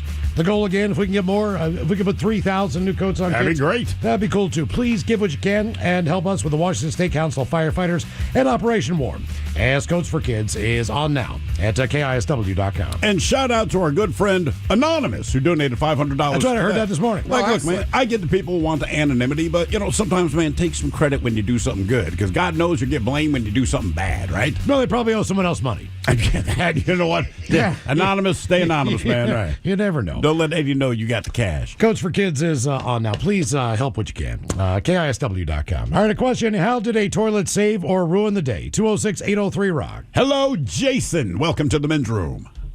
Hola, bitch, hola. Hola. Well, I can tell you, the time that I ruined the toilet was not that long ago. I had a colonoscopy. That's what I had to go do on Veterans Day, the 11th. And so I actually got scheduled for it because I needed to do what they call an upper. And so they were going to stretch my esophagus. And so they said, oh, you're 46. You got to have a colonoscopy too. And I was like, well, that's great. So I go to check in there, and every single freaking person was worried about my colonoscopy. I was worried about getting my throat stretched because I would get food caught in it. So I had to do the prep. I'm going to tell you, at about 10 o'clock the night before, I'm laying in bed, and it sounds like a logging truck starts to roll down the road. I got into the bathroom, and it was like the fire department opened a valve in my butthole. I blew so hard for so long that I couldn't even wipe anymore. All I had to do was pat because my chocolate starfish, as Fred Durst would say. No, it's raw. Raw is no other. Raw is not a word. The only thing I had to look forward to was the drugs that were coming my way. And it didn't stop. It didn't stop afterwards. It just kept coming. And I just felt bad for the man that had to go in there. I was like, buddy, they don't pay you enough. Well, did they successfully stretch your esophagus? Yes, they did. So it went out 3 millimeters, and they got to do it again. I think I got to get it done every couple of years. But I kept talking to the people, and I was like, have you ever got something caught in your throat? And every single one of them was like, no. I was like, well, if you had got something caught in your throat before, you wouldn't be worried about a colonoscopy. You would be worried about the food in your throat. Well, think about your esophagus. Basically, what it's doing is it's formed like an hourglass. Mm-hmm. So you've got a little part in your throat somewhere that is very taut. Yeah. What they do is they take this thing in there like they would if they were looking at a woman's examination. Yeah. And they go in there and they stretch that crap out. They use the same tool even. I've watched this. My daughter was born with TEF. So she didn't have an esophagus. She didn't have one. No, so they had to form one. No esophagus. And when they... How does your body forget? It just seems like you're in the womb. Yeah, and it's like, no kidding. Here's all the parts you need. It's like, crap, Yeah. man, we forgot the esophagus. So gonna use that one. So when Yeah. they pull from the bottom, and What's this for? And they pull from the top. And when they put it together, they kind of sew it together. Yeah. So, but that area gets scarred, and it becomes smaller. So they go in there, but you can see this crap with the camera. So they take the camera down there. You could watch it like in the waiting area. Yeah. If you wanted to. So I was just curious how it worked, and they go in there, they stretch that bad boy out, and you're like, damn, it's crazy. It's kind of like. Looks like the end of one of those poles that you use that you change the light bulbs up real high. You know what I mean? It's kind of like one of those things that just. Do they have to keep doing it, or does one? It just depends. The taller you get, the more taut that area gets. So as you grow, you know what I mean. That stretches with it. So. Has she had to go back and get it done since then, or was once enough? No, she had to get it done a couple times. It's like at one point in time, I couldn't get any food in her body for like 2 or 3 days. Yeah. And I just couldn't figure out because she was hungry. Why is this not going down? Well, one of the buttons off my shorts must have been on the floor, popped off, and she swallowed it. So basically, that kid was eating for like 2 or 3 days just based on what could drip down through those 4 buttonholes. Which is like nothing, right? I mean, absolutely nothing. No wonder she was starving and God, man. pissed off at me. How did a toilet? But they went there with the camera. I was like, "There's my button," because those are my favorite shorts. Did they give it back? Yes. Really? Oh yeah, I got the button back. Huh. Of course, like everybody else has a button, you never sew it back on. No, you don't. Like if you get buttons with shirts, You always do. You always keep them. It's the dumbest thing in the world. We recently got rid of probably about 40 buttons. I mean, it's just my wife's like, I don't even know if we have these clothes anymore. I'm like, right, but we kept the button because they give it to you when you buy fancy stuff. Not a button, and things getting stuck where they shouldn't. Going back to toilets, I had an apartment where I was like, hey, you need to fix the toilet. Like, it won't flush right? Like, every 10th flush, it just would get clogged up. So they kind of worked on it once, and then I called them back and said, hey, or emailed them back, said, you got to work on it again. And then a lady knocked on my door and was like, listen, we fixed it this time.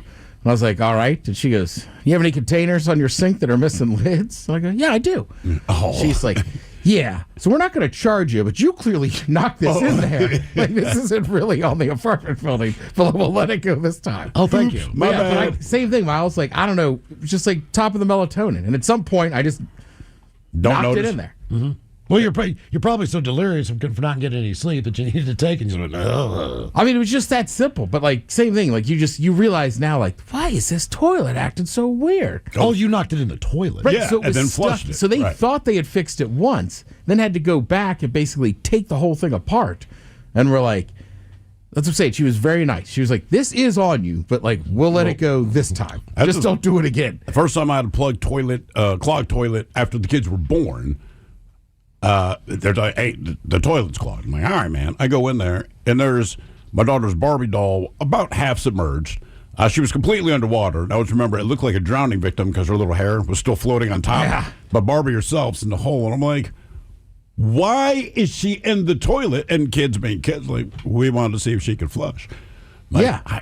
I can't argue that. But we now know the answer is no, and so I'm kind of yanking this thing out. Because Why would you want to flush Barbie down the toilet? I don't know. You're not 5. They decided. Okay. I mean, is there any other excuse other than I they're think they little were kids? 3 and 4, but Yeah. they just wanted to know if it flushed down the toilet. And so I finally get this thing out and kind of wedged in, and I pull out Barbie. My daughter wants it back. I'm like, no. Barbie's going to the grave. That is the trash can. Leave it alone.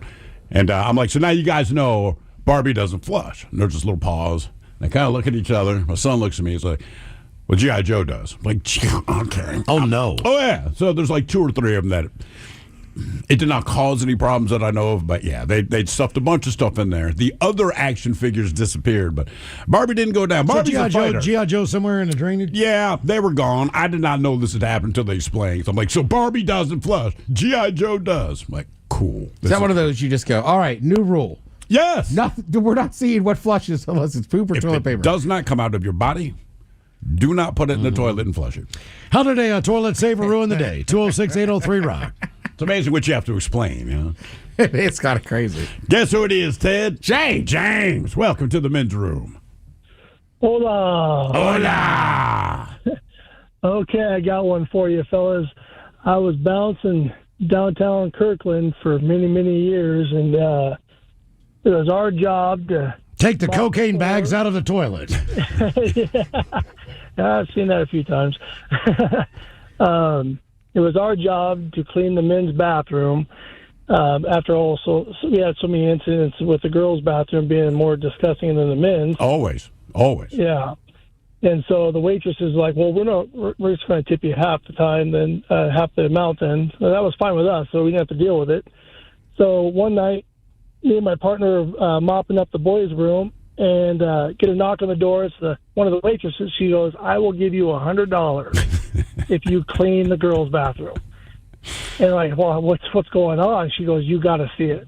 So before we decided to say yes to this, we had to go look, and somebody took a dookie on top of the toilet lid, it was shut, and then put a used tampon in the middle of the dookie. You mean like a birthday cake? Yeah. Yeah, exactly. So we ran out of that bathroom gagging like crazy. In our little bar back, we had this guy. I think he was a freshman in college at the time. He worked his butt off for us, and we said, "Man, we'll give you $150 if you go clean that." What is going through somebody's mind? Did he take the money? He took the money. Yeah, he was gagging the whole time. We were out in the hallway just laughing at him. And yeah, he earned it though. He did a good job. Did he look at it before he accepted the money? He was so dire straight of money. He needed it so bad. Yeah, he's a freshman. Yeah, and so. He did it without even looking. I think he just took the bleach in there and the mop. He was like, I got it, guys. I just would really want to look around that room and figure out who do you think who did this? Did that? Yeah. Who has the mentality? The bar was closed. We had a couple ideas. There were some women in there that might have played that part, but we didn't know for sure. Well, it's more. But why did you think? Like, you might be wrong, you might be right. But what is it about the personality? We go, look.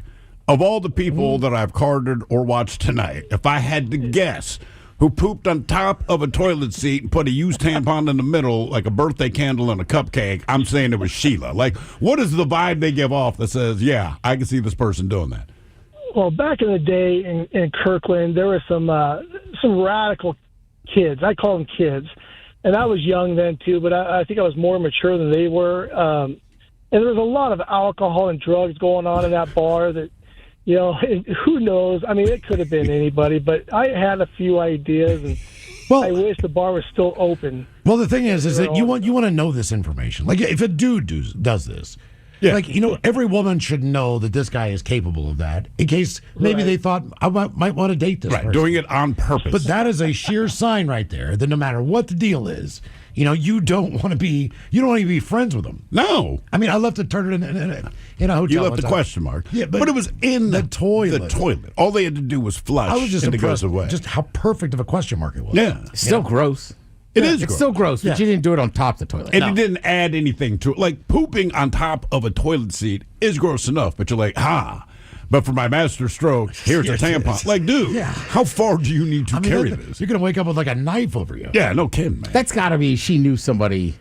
And was mad, you think? Somebody cut her off. Something. That's the only thing I could think of is that she's mad at one of the bartenders. Because you're right. Like, that just seems evil. I feel like when you cut someone off, if I'm a bartender and I have to cut someone off because they're super hammered, like, even if they say, can I go to the bathroom?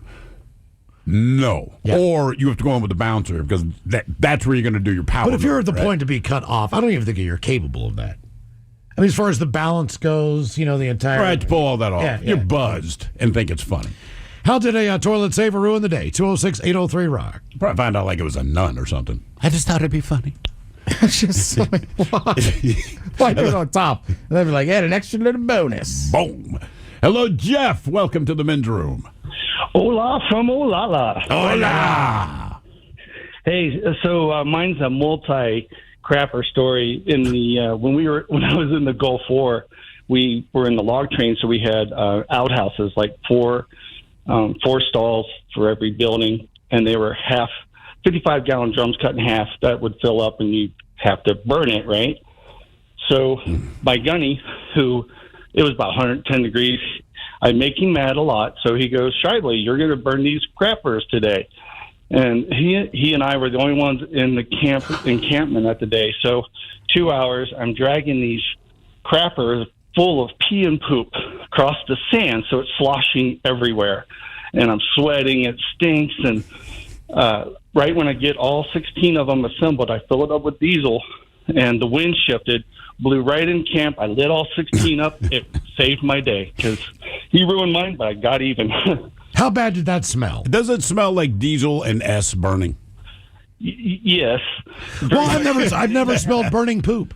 Well, me neither. But so I don't even know. But would I imagine? Would I be able to put it this way, even if you've never smelled a dead body? People that smell a dead body instantly say there's a dead body. But when you smell a candle and it smells like vanilla, right? When you burn it, it's going to smell like vanilla. But I also know it's a candle. So if you light poop on fire, smell. if you blindfolded me and just said, here's the scent of something, do you think I could immediately identify what it is? Well, you have to stir it while you're burning it. Jeez, man, for real? Man. Why? So you don't make chili anymore, do you? You have to burn it down to an ash, and the corpsman has to approve it.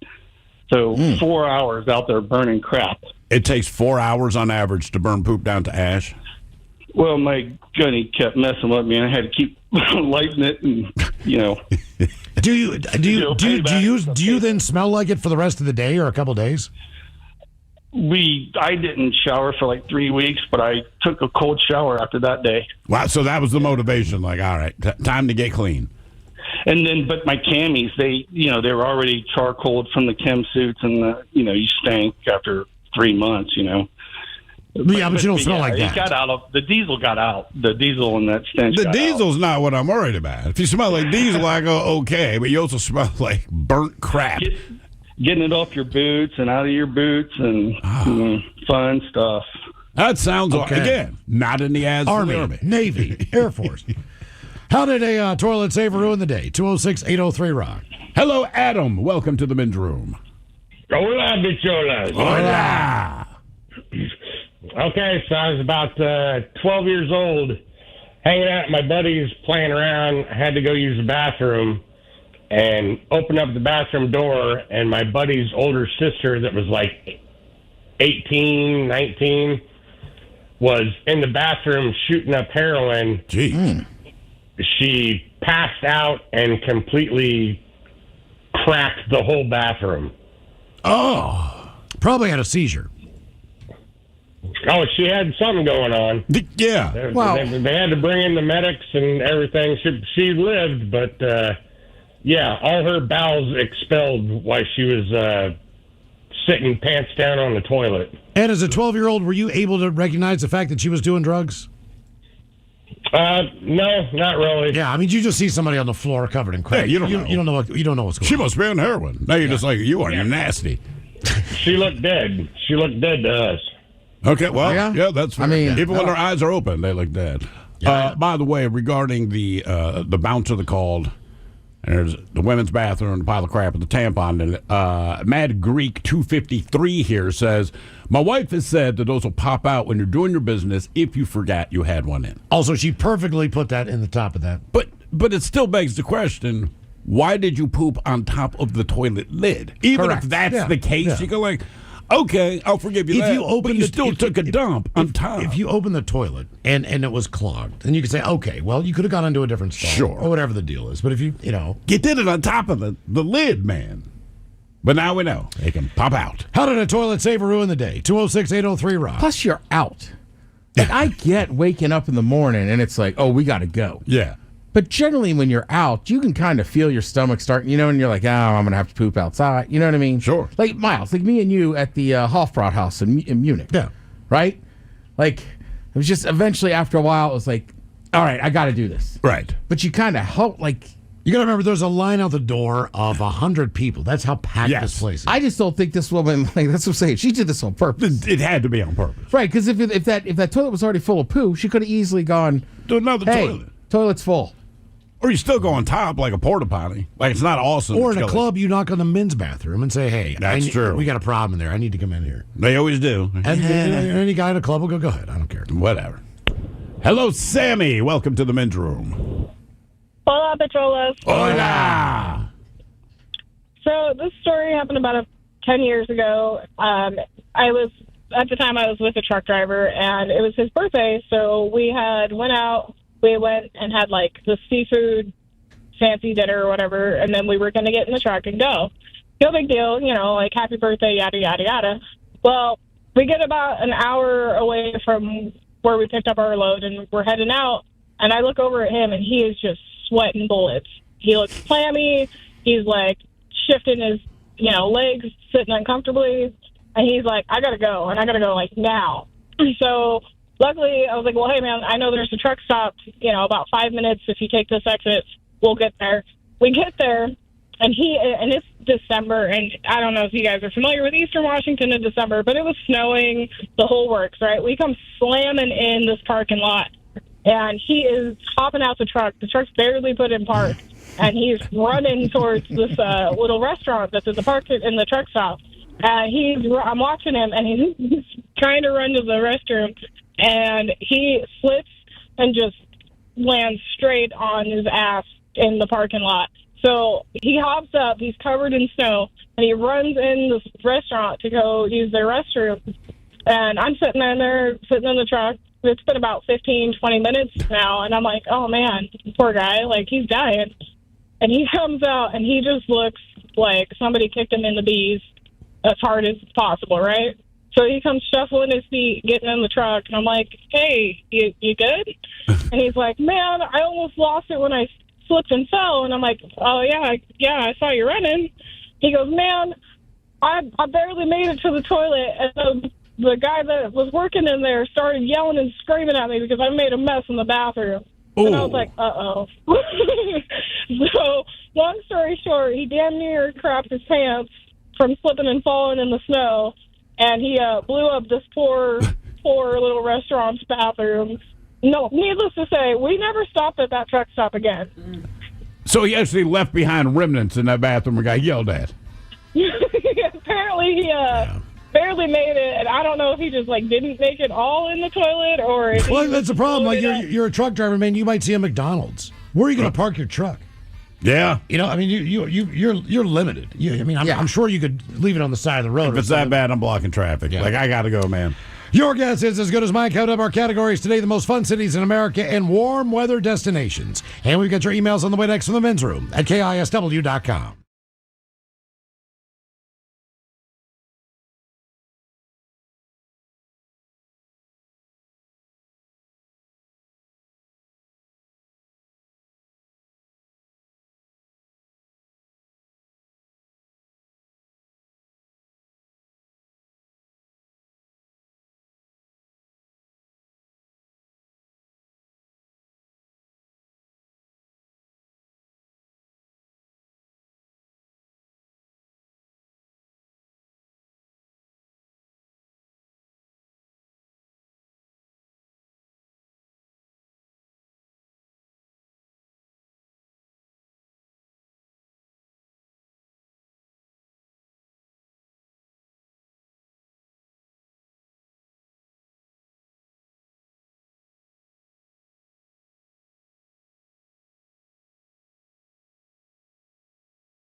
coast to coast and around the world.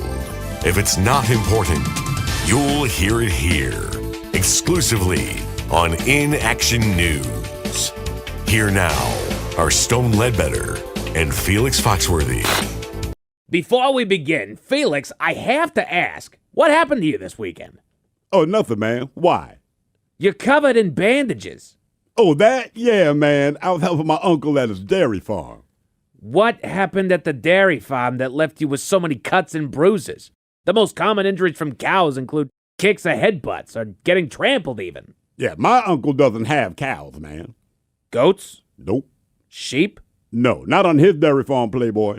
What kind of dairy farm doesn't have cows or sheep or goats? My uncle's. He doesn't milk cows. He milks other mammals. Other mammals? Yes, Stone, other mammals. Other mammals. That is correct, no matter how many times you ask. My uncle's farm specializes in other mammals. All female mammals produce milk, man. I know that, Felix. It's just that on most dairy farms, the farmers milk cows or goats or sheep. Or buffaloes or camels. Ah, your uncle has buffaloes and camels then? Nope. My uncle's dairy farm has squirrels, chipmunks, rabbits, bats. Bats? Your uncle milks bats? Along with squirrels, chipmunks, raccoons, possums. Possum milk? Yeah, man. You ever milk a possum? What? Of course not. Possums have 13 nipples, Playboy. 13? Yeah, and no matter which one you grab, that possum puts up a fight. Is that what happened to you this weekend? The possums were part of it, man. Weasels don't like getting milked either. You were scratched. And bitten, Playboy. You were scratched and bitten by possums and weasels because you were milking them. Like I said, man, some animals do not appreciate being milked. Lemurs, on the other hand, lemurs make it weird. You milked a lemur? I milked several lemurs, Playboy. And the lemurs make milking them weird. Weirder than the fact that you're milking a lemur in the first place. Yeah, lemurs maintain eye contact through the whole process. Made me very uncomfortable, man. Let me get this straight. Your uncle has a dairy farm, but he milks possums and weasels and lemurs. And rabbits, squirrels, chipmunks, raccoons, and bats, yeah. And what does your uncle do with these various milks? Well, like any dairy farmer, man, he makes a bunch of products. Hard cheese, soft cheese, cream cheese, sour cream, butter, yogurt, you name it. And he sells these products? Well, yeah, Stone. That's his whole business, man. You can find him at the farmer's market. His bestseller is the Bat Sour Cream. Which reminds me, my uncle wanted me to gift you a block of weasel cheese. He's a big fan, man. That is a block of cheese. Made from the milk of a weasel? Yes, sir, and you're welcome. Tell your uncle he shouldn't have. Seriously, he shouldn't have. This is an interesting odor. Okay, well, the texture is even more interesting. Good to know. For our more adventurous viewers out there, what is this name of your uncle's dairy line? Your own personal cheeses. Like the song Your Own Personal Jesus. Exactly. That song was supposed to be my uncle's jingle, but they changed cheeses to Jesus, and they got a hit song out of it. You're telling me that Depeche Mode wrote Your Own Personal Jesus as a jingle for your uncle's dairy products? Yeah, until they changed cheeses to Jesus. My uncle's still mad about that one, man. But a lot of big musical acts screwed over my uncle, Playboy. Started years ago with Neil Young. Your uncle hired Neil Young to write a jingle for his dairy farm? Neil Young? Yeah, he wrote a jingle called Rockin' in the Brie World. Rockin' in the Brie World? Come on, Felix. Then the late Tina Turner, man, she did my uncle dirty, man. Tina Turner? Yeah, she sang a song called Cheddar Be Good to Me, but changed cheddar to better. Pearl Jam did the same thing. Pearl Jam? Yeah, they wrote a jingle called Butterman. Do you mean Better Man? I don't believe that was supposed to be a jingle for your uncle's dairy farm. And the band Heart. Oh, come on. You know that song Barracuda? Of course, everyone knows that song. Yeah, originally it was called Share Some Gouda. Years later, they got my uncle again when they released that song Alone. That was supposed to be Provolone. Is any of this true? That's what my uncle says, Playboy. And he's still mad about all of this. Wouldn't you be? but he doesn't let it keep him down. We call him Mr. Positive.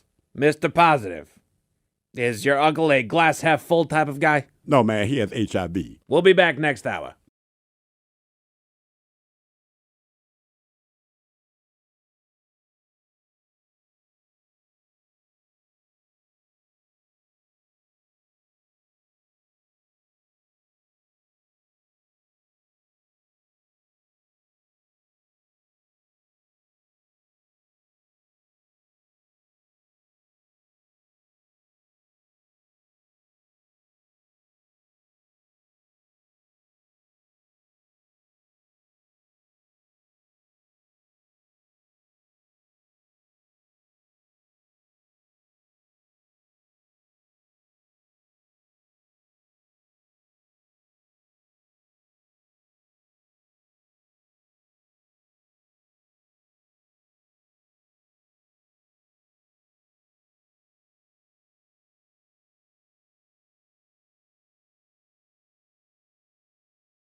KISW. We return to the men's room with Miles and Thrill. Your guess is as good as mine. Cut up the categories, the most fun cities in America and warm weather destinations.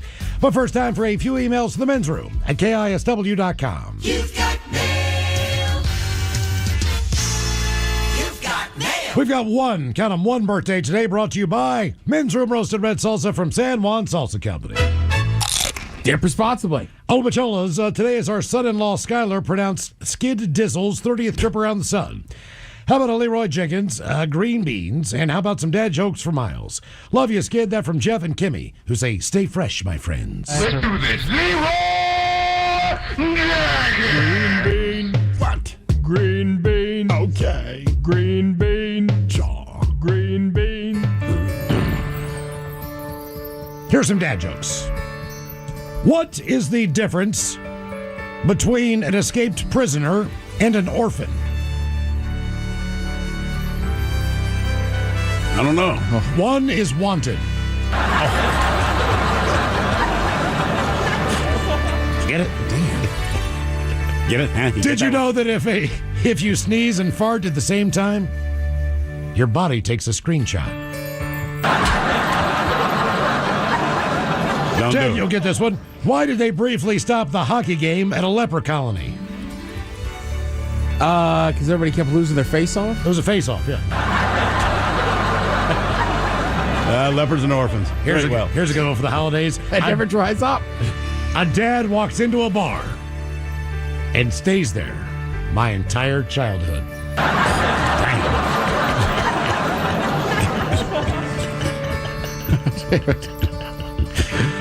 Why did Frosty go to Home Depot?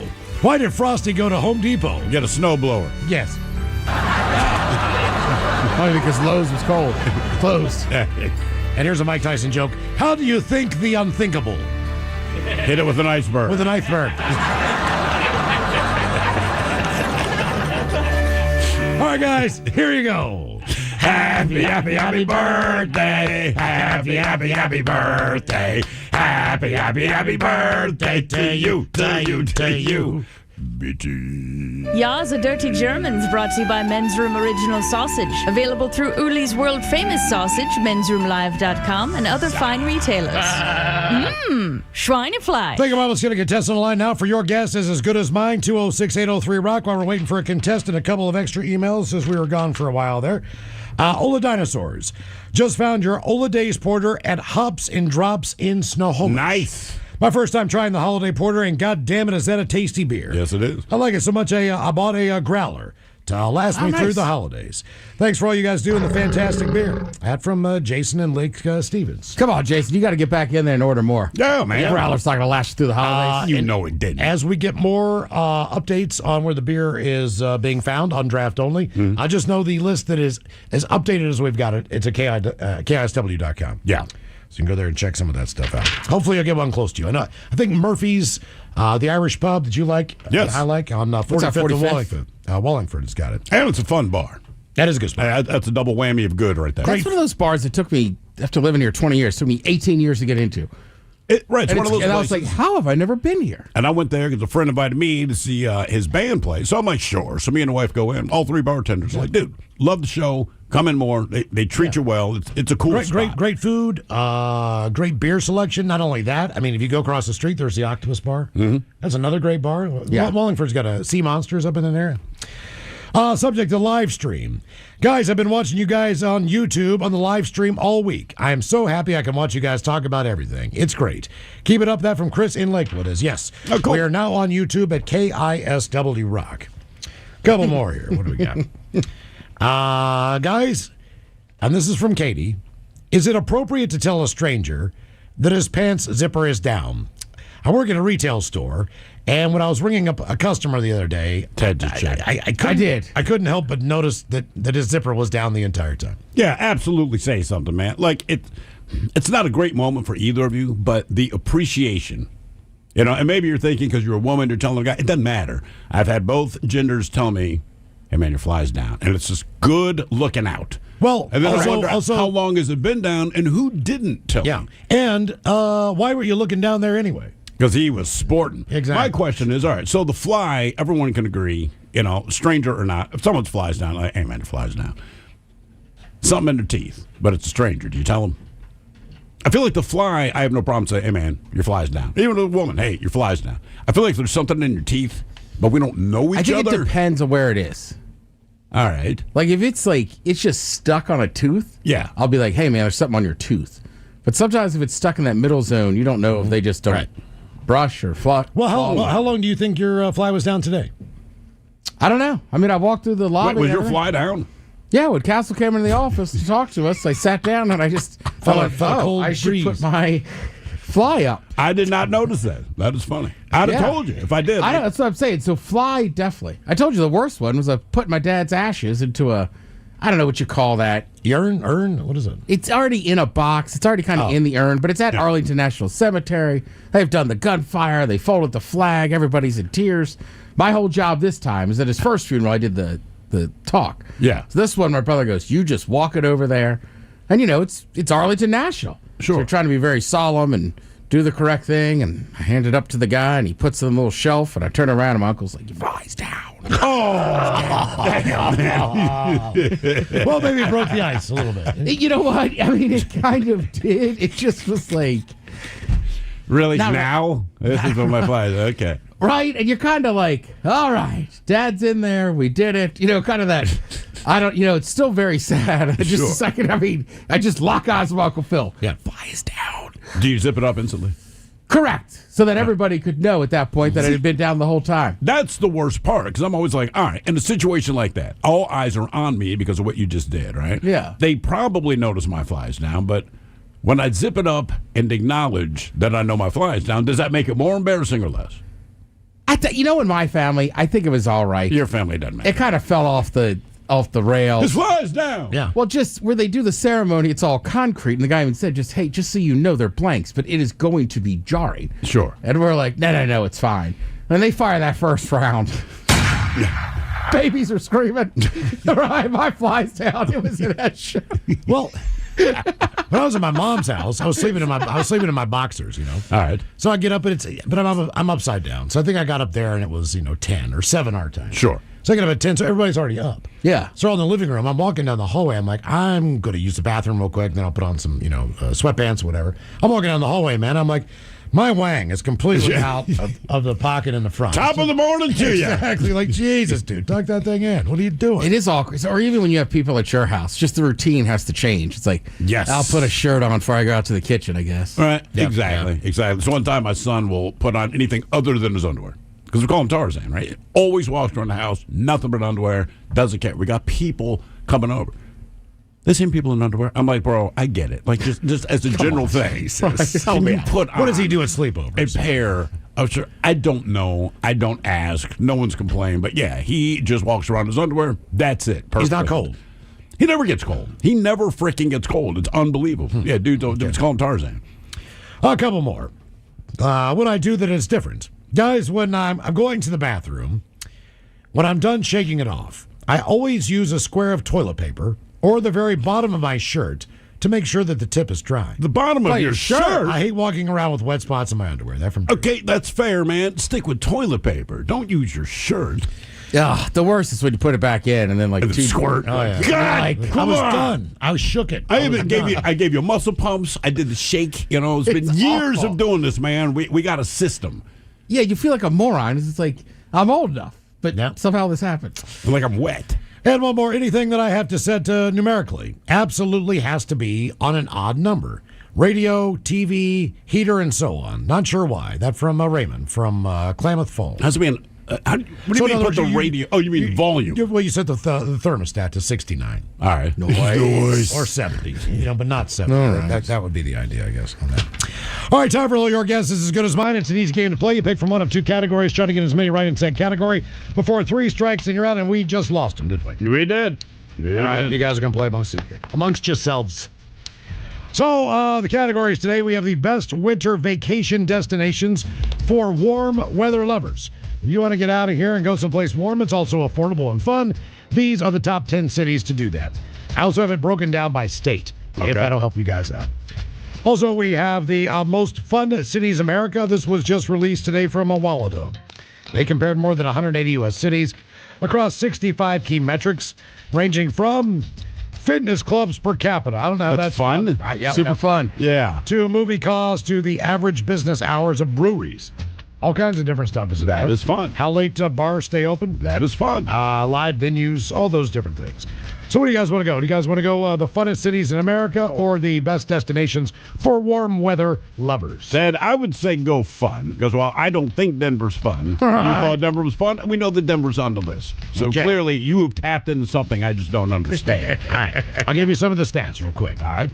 Las Vegas, Nevada has the most restaurants per square foot en route of any population in the United States. I believe that. Which is 21% higher than Pearl City, Hawaii. Of course. The city with the lowest. Still can't figure that town out. I got to go. Just to go like, why is this place get such a bad rap? All the time. Well, again, you don't want to... It sucks that it's a realistic thing. It's like generally there's a major base around. Mm-hmm. Not the best part of where you want to be. San Francisco, Boston, Jersey City, and Columbia, Maryland. They have the highest share of the population with walkable park access, which is higher than Fayetteville, North Carolina, the city with the lowest. Las Vegas, believe it or not, this is crazy, has the most playgrounds per square root of population. Do they mean for adults and children or just children? Just children, which is 24 times more than Gilbert, Arizona, the city with the least. Isn't that a retirement community? I know that would explain a lot. Mesquite is. But I don't know. All right. Yeah. San Francisco has the most dance clubs per square root of population. Yep. Which is 75% times higher than Henderson, Nevada, with the fewest. And finally, Corpus Christi, Texas, they have the lowest movie cost, which is lower than the 2 highest. That would be Los Angeles and Long Beach, California. So some of the metrics there, but these are the top 20 most fun cities in America. You guys get 10. We'll call it a day. I'm giving you no clues based on the fact that the category is going to have 20 possible. Did we get Denver?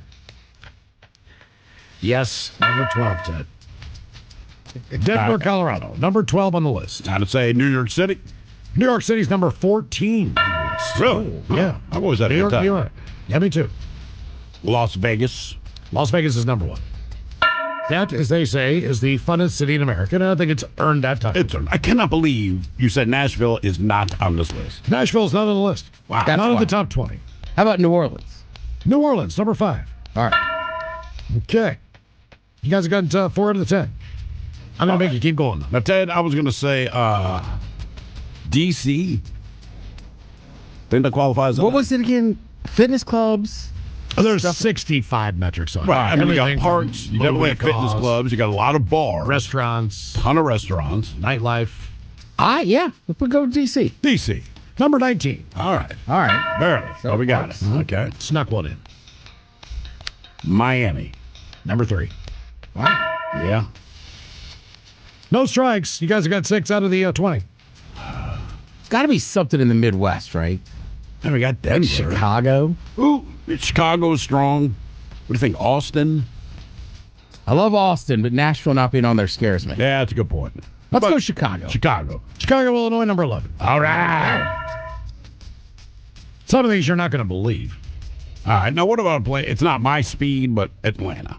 Atlanta, Georgia? Yeah. Oh, number 4. Yeah, he did say lemon pepper.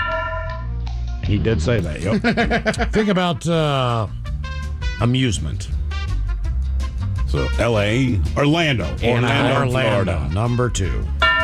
Got the top 5, New Orleans, Atlanta, Miami, Orlando, Vegas. Say what you want about Orlando, but the prices are ridiculous and everything else. But you've been down there. Like, it is a paradise for kids. But the prices are ridiculous at the parks. Once you're not at the park, Orlando is dirt cheap. At least by the standards of Seattle, it's dirt cheap. I would say this: Universal. If you've never been to Universal Studios, I know you're a Disney apologist, but I'm telling you, Universal is better rides. Very good for adults. Yeah, more so. And a lot of those hotels are just massive. They are incredibly right? Like massive. Pools, all that stuff. Mm-hmm. Going back to amusement, Six Flags. Where did that start out at? I mean, you could put Houston in there. Oh, Houston. Right. Houston, number 6. I do not know how that's on there. Yep. These are the funnest cities in America. And did we go with like Anaheim or LA, like you were saying? Probably LA in general. Right. And Anaheim part of LA. Or I think so. I think it's don't know. You gotta go to Los Angeles? Los Angeles. Number 17. All right. Mike, you were just in one of these cities not too long ago. Tampa. Tampa 16. All right. Now, what was fun about Tampa? I know Hooters started there. I know it's on the water. It's a beautiful city, but what else? They had a really nice river walk out there. You know, I was kind of condensed to this one particular location within the city, but they've got a lot of bars that are out there, a lot of restaurants and whatnot. Sure. So There's also Busch Gardens, Tampa. I'm pretty sure. There is. Yep. You know, one of the things that helps, like when you're in Florida, not Jacksonville, but all those other places, man. Sorry, man, but I think you'll agree. Well, Jacksonville is deep Georgia. It is deep Georgia. Because it's so hot there, there's just a lot of outdoor dining and there's a lot of outdoor bar culture. So even if the restaurants and bars aren't that exciting itself, just the value it adds to street life, right? Well, so you walk down to think you're having a good time, you haven't actually done anything. And it's the week before Thanksgiving, and I'm out there in shorts. It's nice and sunshiny outside. They've got every major sport, I think. Yeah. They got the Tampa Bay Lightning. They got the Tampa Bay Bucks. They got the Tampa Rays. They have basketball? No. They don't, but Orlando does. All right. Which is like an hour and a half away. Yeah. All right, this... What do you think, San Francisco? Let's go San Fran. Number 7. All right. All right. This city has the highest population of adult entertainment in the United States per capita. Portland, number 9. Damn, Ted. Well, I didn't even act like you were thinking about it. What's a well-known stat for some of us? For some of us. And Portland, I will say, Portland has a lot of cool stuff down there, too. It does. It does, for Gentlemen's sure. Clubs. Ted, one of the cities you've been to lately. It is Austin. It is Austin, number 8. Nice. Austin has a lot of great parks. Is it too. the entertainment fun city you expect? It's awesome. And 6 runs all the way through the city. So you could be like, my buddy lives on West 6. Dirty 6 is like where all the college students are. Right. West 6 is great. And then even over in East Austin, there's still like Is it bars. walkable? I think it depends where you where you plant are. your flag. Like wherever you end up in Austin, there's a lot of things that are walkable, but you can't really get to everything in Austin. Right, like Friday night, we just stayed in East Austin. We could walk around, but to get over to like West 6, it's the other side of town. You guys have gotten 15 out of the 20. No strikes. Damn. Now's where it gets hard. All right, so I'm just looking at some of the comments on YouTube. I like one guy says, and it makes complete sense, Branson, Missouri. Oh, you know what? That's not a bad guess. I mean, but it's if not- Nashville's not on the list, no. That's a good point. How about just something random like Minnesota? Well, what city? St. Paul? Minneapolis? Or Minneapolis. Sorry. Jesus. Not on the list. Or like St. Louis. St. Louis, number 13. There we go. Really? Yep. Is that fun, Ted? I've never been there. St. Louis, I mean, It's got its own charm. it does. All right, that's fair. It's got a the fair arch assessment. and everything. It's got Get good barbecue. Budweiser out there. It's also got it does have good barbecue, it's good food. It also has the second largest Mardi Gras outside of New Orleans. Huh. Okay. What about Boston? Boston is not fun. Oh, I think they're too mad. Here are your results. You're not having fun today, okay? it's not doing it. One's pretty close to us. Pretty close Besides to us. Portland. Yeah. Tacoma. No, not Tacoma. Pretty close. I have a good time in Tacoma, though. Seattle. Seattle's number 20. All right. Speaking of Tacoma, big shout out real quick to Josh at the Verizon store at Tacoma Mall. He hooked me up yesterday with a brand new phone. Hey, they got good folks down whatever it there. was. Thank you. One would be west of here. Ooh, Honolulu? Honolulu, Oh, 18. Damn. One more in Florida. This is kind of near the Miami area. Fort Lauderdale? Fort Lauderdale. Nah, to me, it's all the same. I know it's a different place. And believe it or not, number 10 on the list you guys didn't get is in the state of Ohio. Cincinnati. You gonna guess Cincinnati? No, hang on. Where's the big? There's Columbus. There's Akron, which is just. but where's the amusement park? Where's Cedar? Cincinnati's got the aquarium. Sandusky? No. Where is Cedar Point? That's what I'm trying to think of because It's up near northwest Pennsylvania, like Erie kind of area. So they have all that It's stuff. got to be Cincinnati or Cleveland. It's got to be one of those two. Cleveland, I don't know, man. I think it's Cincinnati. But Cleveland sucks, so maybe it's fun. But Cleveland's got the Rock and Roll Hall of Fame too. Cleveland. It's Cincinnati. It's what? Yeah. Here's your top 20 most fun cities in America according to Wallet Hub. Seattle, Washington at 20, D.C. 19, Honolulu's 18, 17, L.A., Tampa 16, 15, Fort Lauderdale, New York 14, 13 is St. Louis, Missouri, 12, Denver, 11, Chicago, Cincinnati above Chicago at 10. We need to go. Portland at number 9.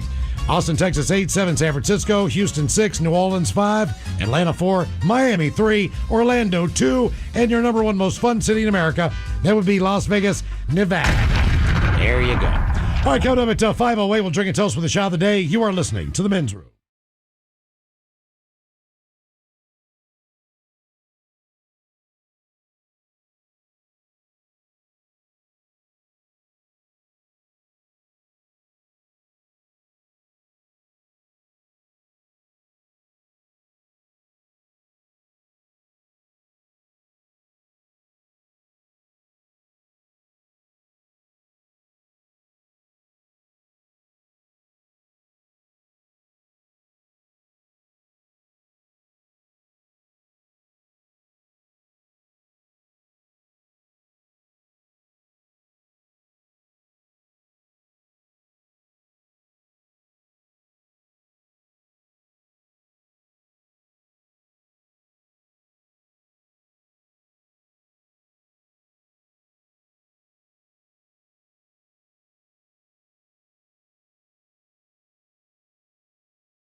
coast to coast and around the world.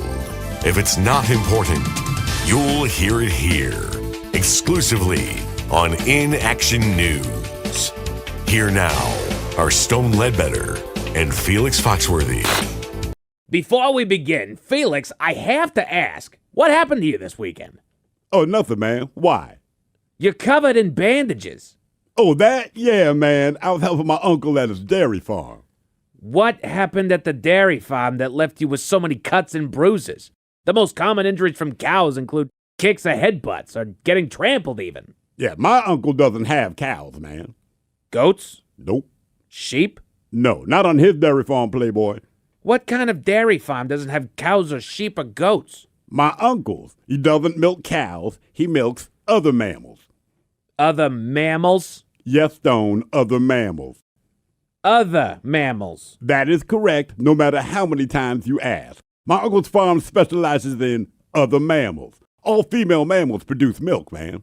I know that, Felix. It's just that on most dairy farms, the farmers milk cows or goats or sheep. Or buffaloes or camels.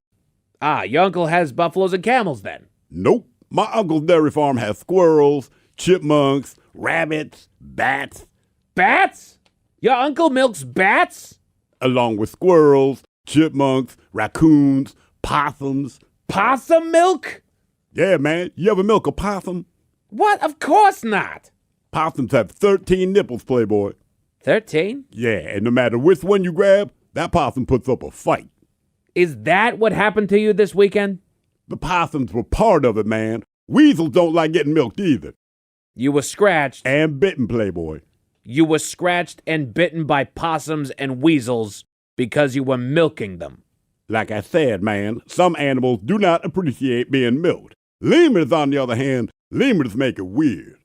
You milked a lemur? I milked several lemurs, Playboy. And the lemurs make milking them weird. Weirder than the fact that you're milking a lemur in the first place. Yeah, lemurs maintain eye contact through the whole process. Made me very uncomfortable, man. Let me get this straight. Your uncle has a dairy farm, but he milks possums and weasels and lemurs. And rabbits, squirrels, chipmunks, raccoons, and bats, yeah. And what does your uncle do with these various milks? Well, like any dairy farmer, man, he makes a bunch of products. Hard cheese, soft cheese, cream cheese, sour cream, butter, yogurt, you name it. And he sells these products? Well, yeah, Stone. That's his whole business, man. You can find him at the farmer's market. His best seller is the Bat Sour Cream. Which reminds me, my uncle wanted me to gift you a block of weasel cheese. He's a big fan, man. That is a block of cheese made from the milk of a weasel? Yes, sir, and you're welcome. Tell your uncle he shouldn't have. Seriously, he shouldn't have. This is an interesting odor. Okay, well, the texture is even more interesting. Good to know. For our more adventurous viewers out there, what is this name of your uncle's dairy line? Your own personal cheeses. Like the song Your Own Personal Jesus. Exactly. That song was supposed to be my uncle's jingle, but they changed cheeses to Jesus, and they got a hit song out of it. You're telling me that Depeche Mode wrote Your Own Personal Jesus as a jingle for your uncle's dairy products? Yeah, until they changed cheeses to Jesus. My uncle's still mad about that one, man. But a lot of big musical acts screwed over my uncle, Playboy. Started years ago with Neil Young. Your uncle hired Neil Young to write a jingle for his dairy farm? Neil Young? Yeah, he wrote a jingle called Rockin' in the Brie World. Rockin' in the Brie World? Come on, Felix. Then the late Tina Turner, man, she did my uncle dirty, man. Tina Turner? Yeah, she sang a song called Cheddar Be Good to Me, but changed cheddar to better. Pearl Jam did the same thing. Pearl Jam? Yeah, they wrote a jingle called Butterman. Do you mean Better Man? I don't believe that was supposed to be a jingle for your uncle's dairy farm. And the band Heart. Oh, come on. You know that song Barracuda? Of course, everyone knows that song.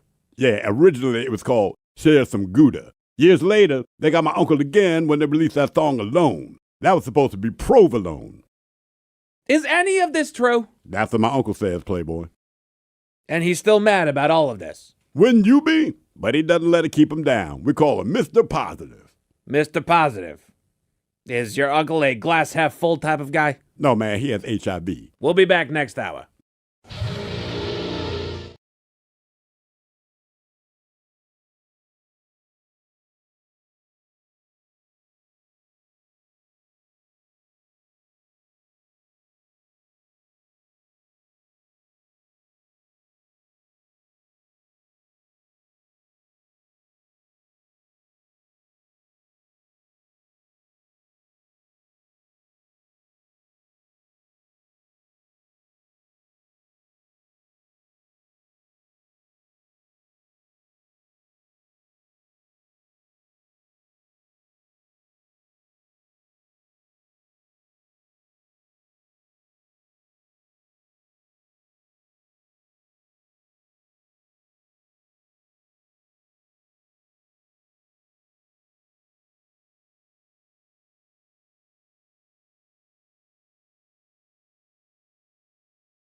KISW. The Men's Room returns with Miles and Thrill. Back it up here at 5:08. We'll drink and toast with the shot of the day. And we do have your headlines on the way at 5:50. But first, quick check out with Mike Hogg and some of the stories and headlines he is not working on. Well, thank you, Miles. The wife of Bruce Willis is facing backlash after announcing her decision to donate Bruce's brain to science after he passes. Why is it the backlash? Because he's not even dead yet and you're already trying to make money off his butt. He's surrounded by vultures. Really? You got a limited amount of time you can make that decision. Correct. Preferably when someone is still also alive. wouldn't be shocked if he was like, yeah, go ahead, I don't care. I don't think he's going to care. I think every NFL athlete knows they're probably going to get a CTE kind of scan or whatever to say what's going on with their brain and how football affected their life. And most people in that position would want their brain to go to science if you truly believe that he's losing the ability to function. That something can be done to prevent other people from having to go through. Like back off. Correct. And you need those people to also agree to it while they're still in somewhat of a sane state. Right. Somehow they overlooked that part. Like, Bruce gave the okay. And you know what? As a husband, if that gives her a check after I'm gone, I don't give a damn. Yeah, no kidding. I'm dead. Yeah. Shoot, dude. And she ain't getting some windfall from it. Right. It's not The $10 only million. windfall she'll get, unfortunately, is because her husband, who's Bruce Willis, has died. Right. Right. Come on. As of February 2026, the TSA will start fining passengers traveling without a real ID. I mean, fair enough, I guess. I think they've hit so many people that are like, oh, I did. Is that in effect already? Well, that's how you do it, right? You fine people for things that you've made, whether you agree with that or not, whatever. But that's why they have fines. Correct. That's the whole point. Can Your you still motivation. use a passport? You can still use the passport. That's the thing. If you have a passport, just bring your passport. and they're fine. Most people don't travel domestically with their passport, and that's like, hey, then get the real ID, right? It's a federal mandate, so you can like it or not, but at some point, like, we have to enforce this. Exactly. That's all. Exactly. New data suggests that fewer people are moving between homes. Yeah, money's a little tight. Right. It costs a lot of freaking money to move. Yeah, that's pretty much it. It sucks. Yeah, and it's not cheap ever. Right. I had a buddy who was moving every couple of years, and I said, are you going to move home? He says, I can't afford to move home. Right. You got to, even if it's an apartment, Even if you're moving back in with your folks. Safety deposit, or, your security deposit. Right. Movers, or your butt just buying them beer and pizza to help your ass move. Just all the crap. Resetting up utilities. Just all that crap, man. Oh, man. Put your thinking caps on, gents. Time for the Merriam-Webster word of the day. Hey, we're back. I haven't had to think for a week. No, you've not. I forgot, Don't I gotta worry. think again. I think mine's broke, dude. This is an easy one for you guys. It's a P word. Y'all like P words. It is a noun, and I give you guys a 90% chance of success on So this. far, only one word is on my mind. I know it is. I need you to put that word out, though, because I really need you to not say it. A name that someone, such as a writer, uses instead of... Pseudonym. There you go. All Thank you very much. It's not as P, hot that's as an the- S. I I call it a pen name. You know what? That one Would came you up on accept the, that? That one came up on the YouTube. No, I wouldn't. It's not the Merriam-Webster word of the day, Ted. Oh. Yeah, this is real specific. Yeah. Pseudonym. Pseudonym. That's why I still hate the word phonetic. Like, Right. what does the word phonetic mean, right? Phonetic. You spell something the way it sounds. So naturally, the word phonetic starts with a PH. Right. Oh, like, really? You can't even own up to your own definition. Like, phonetic is the worst example of its own definition. Yeah, we took the H out of a lot of stuff. What do you mean? Like color. Where was an H? It's a U, buddy. Or whatever. We took the U But we out. keep it in some stuff. We got rid of the U. So, like, theater, Clip we that. reversed how we spelled it. Color, they would drop the U. And apparently that's when, like, pre-Revolutionary War days, it was, like, the colonists' way of saying, no, you know what? We're not changing our language. We're not going to go through all that trouble. But just so that England has their version, we spell color with just an O. Was that American slang? I thought I U, thought that basically. spelling was French. Color with a U. Yeah. That is, Color. if you go to England, like when you see theater, reverse the R and the E. Color, they have the U, and it was honestly just a quick snub. Like, nah, we're gonna drop the U. We're gonna spell theater just a little there, just a wee bit. You know what? Let's keep the fun going there. The Oxford Word of the Year has been announced. All right. Yeah. It's a 2-word term starting with an R, describing manipulative tactics used to drive engagement online. Rage bait. Fantastic, Wow. Danny got the word of the year. Oh, like saying Cal Raleigh didn't win AL MVP is a travesty. Oh yeah, it worked, right? I was. Yeah, a lot of people said I was rage baiting. Right, and that's what it is that you actually weren't. But there's a lot of people that will put their opinions online that are clearly controversial, that they know that 70% of people are rabid about against and will come after you because they get the likes, they get the comments, they get the interaction, and they can say, look at me, I'm blowing up on social media. There it is. There's a lot of people that puff their stuff up, man. I know. Well, just again, I had 500 replies from Yankees fans. 500. Right. And one guy was like, it's clearly rage bait, this and that. And I didn't reply to everybody. I just went, dude, I live in Seattle. I didn't hashtag anything. I'm simply backing my guy up. Right. And he was like, oh, man, my bad. Yeah, I could see that now. Thanks, one And it guy. was heavily contested. Like, it was close. That can't be rage bait. 4 votes. You're not right. You're on the other side of a two-sided argument here. Now, if you were to say, like, man, Manny Machado should have done it, like, that's rage bait. Lane God. Kiffin made the right call. Right. There's a lot of idiots out there, too. It sounds like a bunch of butthurt Yankees fans. Like, your guy won. Why are you mad? Right. A recent study found that physical activity dramatically reduced the risk of dementia. Yeah. I bet. Isn't that what they say? Stay moving. Keep doing Correct. stuff. Stay active. Just go. And they get more money to do a study that says exactly what last year's money on the study already told you. You think they actually do the study? Or do you think they just Would put it out you there? bother? No. If it's something like that, I'd be like, hey, man, we got a $10,000 grant. We're going to the bar. Right. We already know the answer to this because they say it every freaking year. It Right. hasn't changed. But you know what? You're going to do your due diligence because you did get the grant money. You just not. Hey, guys, it's still. Okay, yeah, keep doing Yeah, it. cool. All right. All right. print it. Yeah. Public transit travelers now have to be on the lookout for backdoor browsers. Hey, now I've been doing that my entire life. Yeah. What exactly is a backdoor browser? It's people that watch your scrolling feed from the seat behind you. Well, that could be on a plane. It could be anywhere. If it's interesting, or I'm just curious, like you broke out your phone, right? You're scrolling through something, like, all right. That's why I had to follow some people online on Twitter or X because they would like post porn pictures and stuff. And it's like, I just open up my Twitter and that pops up. It's like, oh, whoa. Right. Yeah. And sometimes you're scrolling on Instagram Reels and you're getting a bunch of thirst traps and you wonder why. Then you see the same person liking them. I say it all the time. Damn you, Elizabeth Hurley. Yeah. It's like, come on. What are we doing? Yeah, I know. What are we doing, bud? Why are you liking them? Look, a bikini. I know. My Instagram right these days is blonde, thick moms. Blonde, thick moms. But you're not going through and liking the posts, Ted. No, but I keep watching the reels. Okay. He likes them. He just doesn't let understand them know that he But likes then all them. of a sudden, I start scrolling. I'm like, wait a minute. He liked this? He actually put a paper trail on this? I'll tell you off the air. Well, you could tell I do that with Britney Spears. That's Well, why, but sure, you're an but that makes apologist. sense. You've never hidden it. But you know what? It brings me back to. I remember there was a piece. I don't remember what this guy did. He was a spy of some kind, or maybe he worked in intelligence. But he would basically do brain exercises while sitting on the bus because he realized that people are giving out all of their personal information on the bus. Oh yeah, they do. Sitting there open on their phones. He saw people working on their bank information. He saw people giving out sensitive work information right there on the bus. Like, as long as you just have a good angle on the shoulder, there's literally a spot that I can sit on the bus where the person in front of me, there's a step down on the bus. And so my knees are in their back and I have a bird's eye view of everything that they got going on their phone. So if I wanted to, I could grab it. Many communications on just because I'm bored. I never pull my phone out. Right. So I'm not worried about it. But I have a friend, he doesn't quite work in intelligence, but he works, I'd say, for very important security. Maybe that's just the best way to put it. And when you talk to him, it's kind of cool, but it's also kind of chilling. And he always laughs. He's like, no one's off the grid. One. Correct. Find anybody anytime we want.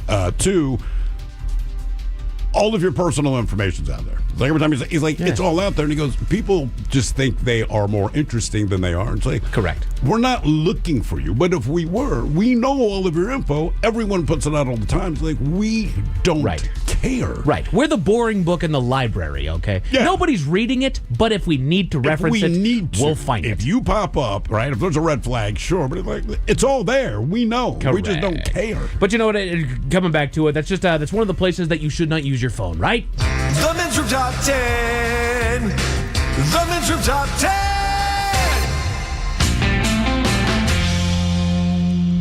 So this comes to us via globalgurus.org. Oh, my favorite. Surprising places that people use their phones and why they shouldn't. All right. Yeah.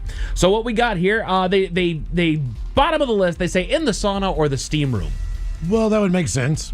Right. I get it. Sure. You're going to be in there in a minute. My phone. Right. Yeah. It may seem tempting to bring your phone into the sauna or a steam room, but the heat and humidity can cause serious damage. High temperatures can overheat your phone, leading to malfunctions or total shutdown. Steam and moisture can affect your phone's screen and charging port, making it more vulnerable to long-term damage. That's why there's not a TV in there. Right. Right. Moisture and everywhere. electronics. Now, you'd think that they would have a TV outside because there's always a glass door that maybe you could just like watch what's going on out there. A little closed captioning down there. It's always Sports Center. Of course. Doesn't matter what gym you're in, it's always Sports Center. Yeah. Or a news station. Or a news station, right? I hate that guy. Nothing pumps me up like Stephen A. Smith. Right. I'm just glad finally I can't hear him because they just got it on. Right. Yeah. They don't have the volume up. The only reason he doesn't put me to sleep is because he's yelling. Right. He's never said anything I find interesting ever. But people like him. I get it. He does his thing. Apparently so. Yeah. You could have it on mute and you could still faintly I hear know, him. somehow, like, how do I still I woke hear up him? to him yelling over the break. I got up in the morning and just turned on what Get Up or something. And that show comes on like I was just laying in bed. I'm like, what is that? And I'm like, oh Christ, it's Stephen A. Smith screaming in his forehead. Yeah. In theaters or live events. Again, these are surprising places people use their phones and why they shouldn't. Look, live events are tough just because people keep texting you. Yeah. Or you want to take a photo. But it would Sports seem or a odd to be concert, I get it. It would be odd at a sports event to just be sitting there scrolling. Right. Right, yeah. Checking your phone during Especially a live performance. baseball. Yeah. Where you could get your head taken off. Yeah. no Yeah, kidding. depending on where you're sitting. Hockey. Where you get your Baseball's face slow taken enough, off. though. I feel like that's what most people Yeah, are you doing. got a moment. Just one foul ball in here. And you know, they bring up that it's unpleasant for both you, the people around you, and the person that you're calling, because if the person that is calling you, because if you answer the phone while you're there at a sporting event, it's very hard for them to hear you. It's like, you can't hear me anyway. So the entire conversation is, what? Hello? Hey, man, I just want to know if you got this thing over here. What? Hang on. I have to go somewhere, yeah. Right. And then hang up the phone. Text. That's literally all you got to do. Yeah, just text. 10 surprising places people use their phones and why they shouldn't in classrooms or meetings. We have to write a list for this? That's kind of obvious. Other than the calculator, there is zero reason. Yeah, you could take notes there, but other than that, you could. Let's be honest. But that's not what you're doing. I'm taking notes, That's teacher. what I would tell you if you asked me. But Right. that's not what I'm doing. Yeah. I use notes for names of waiters, waitresses, and bartenders. That's a good call, though, man. It is.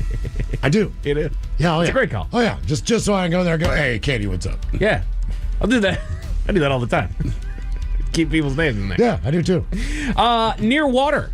Pools, beaches, bathtubs, it's kind of obvious. If it's near the water, you run the risk of drowning. Yeah, your phone. you run the risk. Sure, but you're near water, not in it.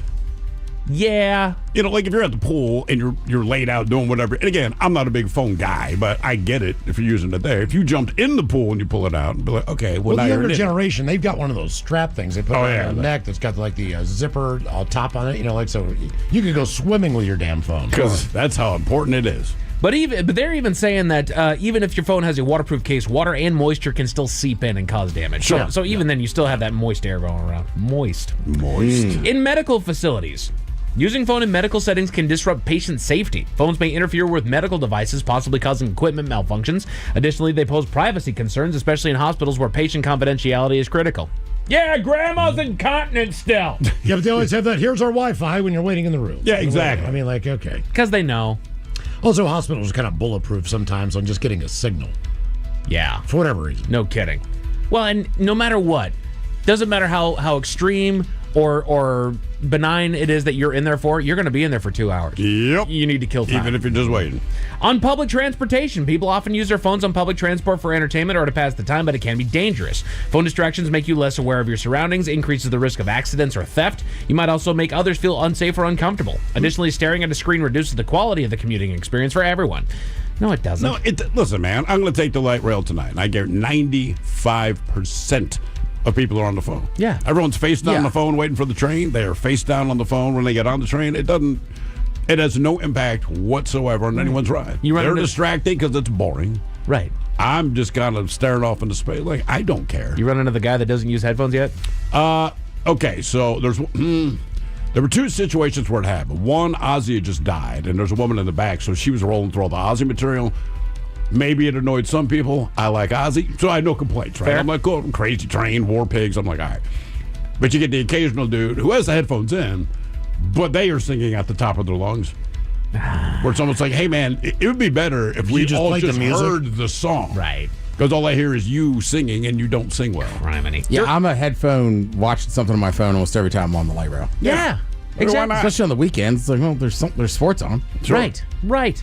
During workouts, it can disrupt your focus, making it harder to stick to your fitness goals. It can also increase the risk of injury if you're distracted while lifting weights or using equipment. No, what it does is it keeps that jackass on the machine in between sets for longer than are you going to get off that thing? Or are you just going to keep scrolling? Look, I know you should take a break in between reps. I get it. Or sets. But 40 please, seconds. Please, for the love of God. Right. Man, like, get done with that machine. Right. Sit somewhere else and look at your phone. You're right. Like, I'll use it if I want to listen to music. But even Music I get. But you're right. Sometimes you sit up and if you start scrolling, then Miles is right. Before you realize it, you've wasted like 3 minutes. Right. And someone's standing there waiting for you to get your ass off the machine. Few honorable mentions that are kind of obvious. In bed before sleep, we hear all the studies where it's going to disrupt your sleep But cycle. everybody does. That's the hardest one for me. Yep. And I don't know why. I do it like, I'm going to go to bed early. And then I'll sit there for an hour on my phone like an idiot. Right. At the dinner table, self-explanatory. Yeah. That would piss me off. I feel like that's more kids. Yeah. Or like teenagers. While driving, we have to put this on a list. Well, keep in mind, yes, we do. Yeah, we do, because it still happens. You know what? Absolutely. I can look at the statistics right now, and I guarantee you it'll piss you off. And it burns me up, man. Probably like a week ago, light turns red. I'm super impatient. Once that light turns green, go. That's what it means. Let's go. And you give that little grace period for someone to get their ass together. And the woman is watching her phone, or I can see it through the back window, and I'm like, God, Damn it, man. Like, seriously? Yeah. National Safety Council estimates that cell phone use is a factor in up to 1.6 million crashes every year. Damn. Absolutely. That's stupid. That's stupid. We're not looking at the road. But then here's the number one surprising place that people use. Whoops. Hey. People are using their phones, and why they shouldn't. It might seem harmless, and it poses hygiene risks in the bathroom. Yep. Bacteria from the bathroom can easily spread to your phone, which is touched by your hands and the face. Phone can also become a source of distraction, increasing the chance of accidents, or as Miles always likes to say, hemorrhoids. Yeah, hemorrhoids. Hovering. You're sitting there too long. You don't even realize it. Nope. A bus driver in Canada had a little more than coffee in his system when he drove a bus full of students, Miles. What else could he have possibly had in his system? Tell you all about it at 5:50. Thank you, sir. Headlines are coming up at 5:50. In the meantime, have we made it to drinking time? Somebody out there deserves to be recognized. And the men's room knows just who it is. So to you, we say, bottoms up, sailor.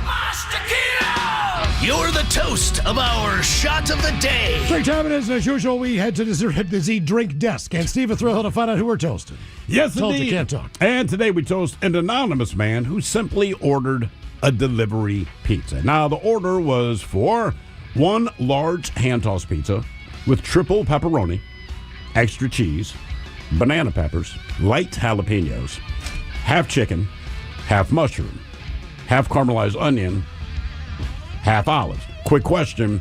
When you asked for 4 different halves, they did not explain where they What wanted halves? it. But again, so half chicken, half mushrooms, half caramelized onions, half olives, light sauce.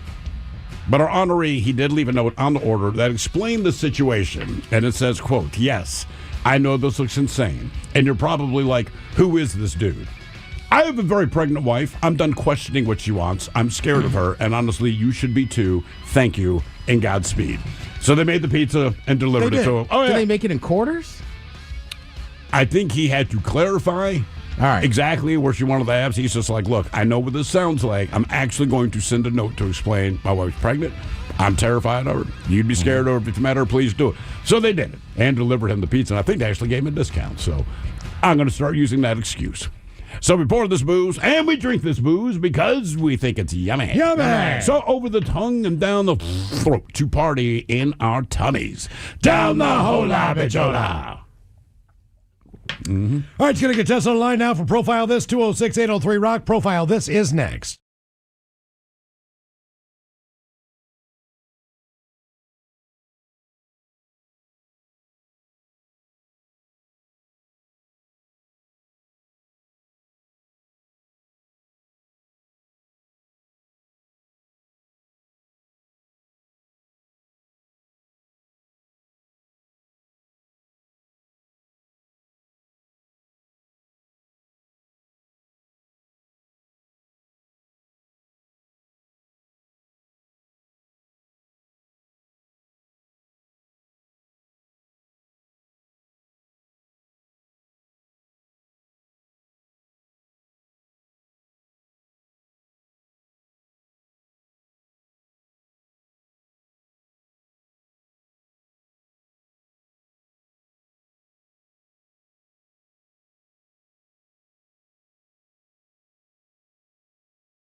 From coast to coast and around the world. If it's not important, you'll hear it here. Exclusively on In Action News. Here now are Stone Ledbetter and Felix Foxworthy. Before we begin, Felix, I have to ask, what happened to you this weekend? Oh, nothing, man. Why? You're covered in bandages. Oh, that? Yeah, man. I was helping my uncle at his dairy farm. What happened at the dairy farm that left you with so many cuts and bruises? The most common injuries from cows include kicks or headbutts or getting trampled even. Yeah, my uncle doesn't have cows, man. Goats? Nope. Sheep? No, not on his dairy farm, Playboy. What kind of dairy farm doesn't have cows or sheep or goats? My uncle's. He doesn't milk cows. He milks other mammals. Other mammals? Yes, Stone, other mammals. Other mammals. That is correct, no matter how many times you ask. My uncle's farm specializes in other mammals. All female mammals produce milk, man. I know that, Felix. It's just that on most dairy farms, the farmers milk cows or goats or sheep. Or buffaloes or camels. Ah, your uncle has buffaloes and camels then? Nope. My uncle's dairy farm has squirrels, chipmunks, rabbits, bats. Bats? Your uncle milks bats? Along with squirrels, chipmunks, raccoons, possums. Possum milk? Yeah, man. You ever milk a possum? What? Of course not. Possums have 13 nipples, Playboy. 13? Yeah, and no matter which one you grab, that possum puts up a fight. Is that what happened to you this weekend?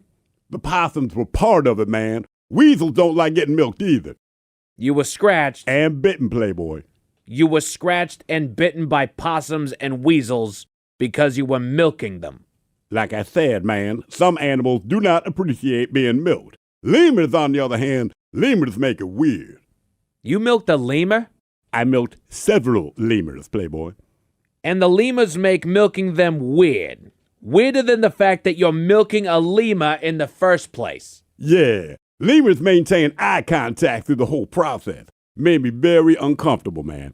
Let me get this straight. Your uncle has a dairy farm, but he milks possums and weasels and lemurs. And rabbits, squirrels, chipmunks, raccoons, and bats, yeah. And what does your uncle do with these various milks?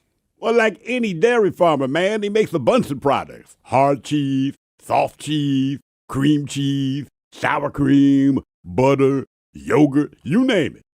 And he sells these products? Well, yeah, Stone. That's his whole business, man. You can find him at the farmer's market. His bestseller is the Bat Sour Cream. Which reminds me, my uncle wanted me to gift you a block of weasel cheese. He's a big fan, man. That is a block of cheese. Made from the milk. TV Time with Ted brought to you by Xfinity. Give them a call, 1-800-XFINITY.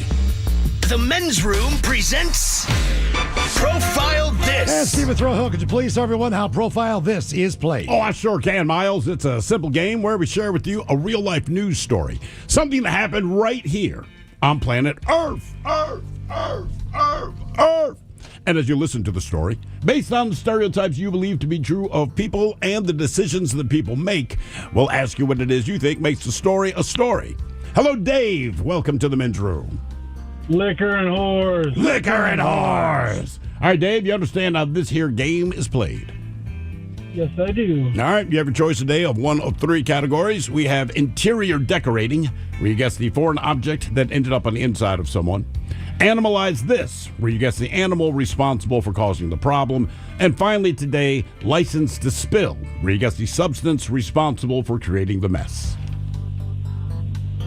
Go with interior decorating. All right, you freak. Interior decorating. Crazy. And this lives up to its name.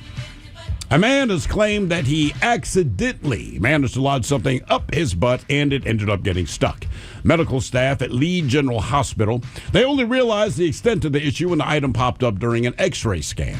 He initially turned up at the hospital saying he was suffering from abdominal distension for 3 days and had been unable to defecate.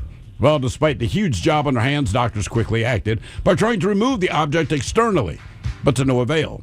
Doctors were then forced to put the man through a major 2-hour operation. The major surgery required the object be taken out through his intestines. Now, they say the man was too embarrassed to mention the object to the doctors at the time, but the x-ray kind of spilled the beans, so to speak, and he was hoping to be able to push out the object naturally, but was unable to get any bowel movements. Now, despite the embarrassing procedure now being over, the man did not reveal details of how the incident occurred. All he told doctors after being rumbled by the x-ray was that it happened by accident somehow. His only response was, quote, "I don't know. I did it by accident." Mm-hmm. Sure, buddy. The question is, what did he accidentally insert to his backside? Was it a baseball bat, as in one of the smaller ones, not a full-size baseball bat, a vibrator, a coconut, or a coffee mug? So baseball bat, vibrator, coconut, or coffee mug. Sadly, one of these things was in his backside. Vibrator, coffee cup, baseball bat, vibrator, coconut, or coffee mug. All right. What are you thinking, Ted and Miles? I'm going to go with a mini baseball bat there, Dave. Did you say his age? It does not say his age. All right. Put the lime in the coconut. And then put the coconut in your butt. Yeah, I'm going to go coconut. Coconut for Ted. Small one.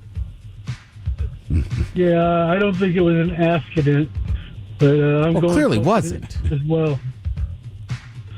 Gonna go coconut with Ted. All right. There you go. Two Coconut coconuts. boys. Yeah. Coconut buddies. Your coconuts. What did he stick up there? A baseball bat, a vibrator, a coconut, or a coffee mug? We'll find out next. That was a tease. You are listening to The Men's Room.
You're listening to The Men's Room with Miles and Thrill. 99.9 KISW. Category is interior decorating on profile. This man accidentally put something in his rusty sheriff's badge there. Doctors had to operate through his intestines to pull it out.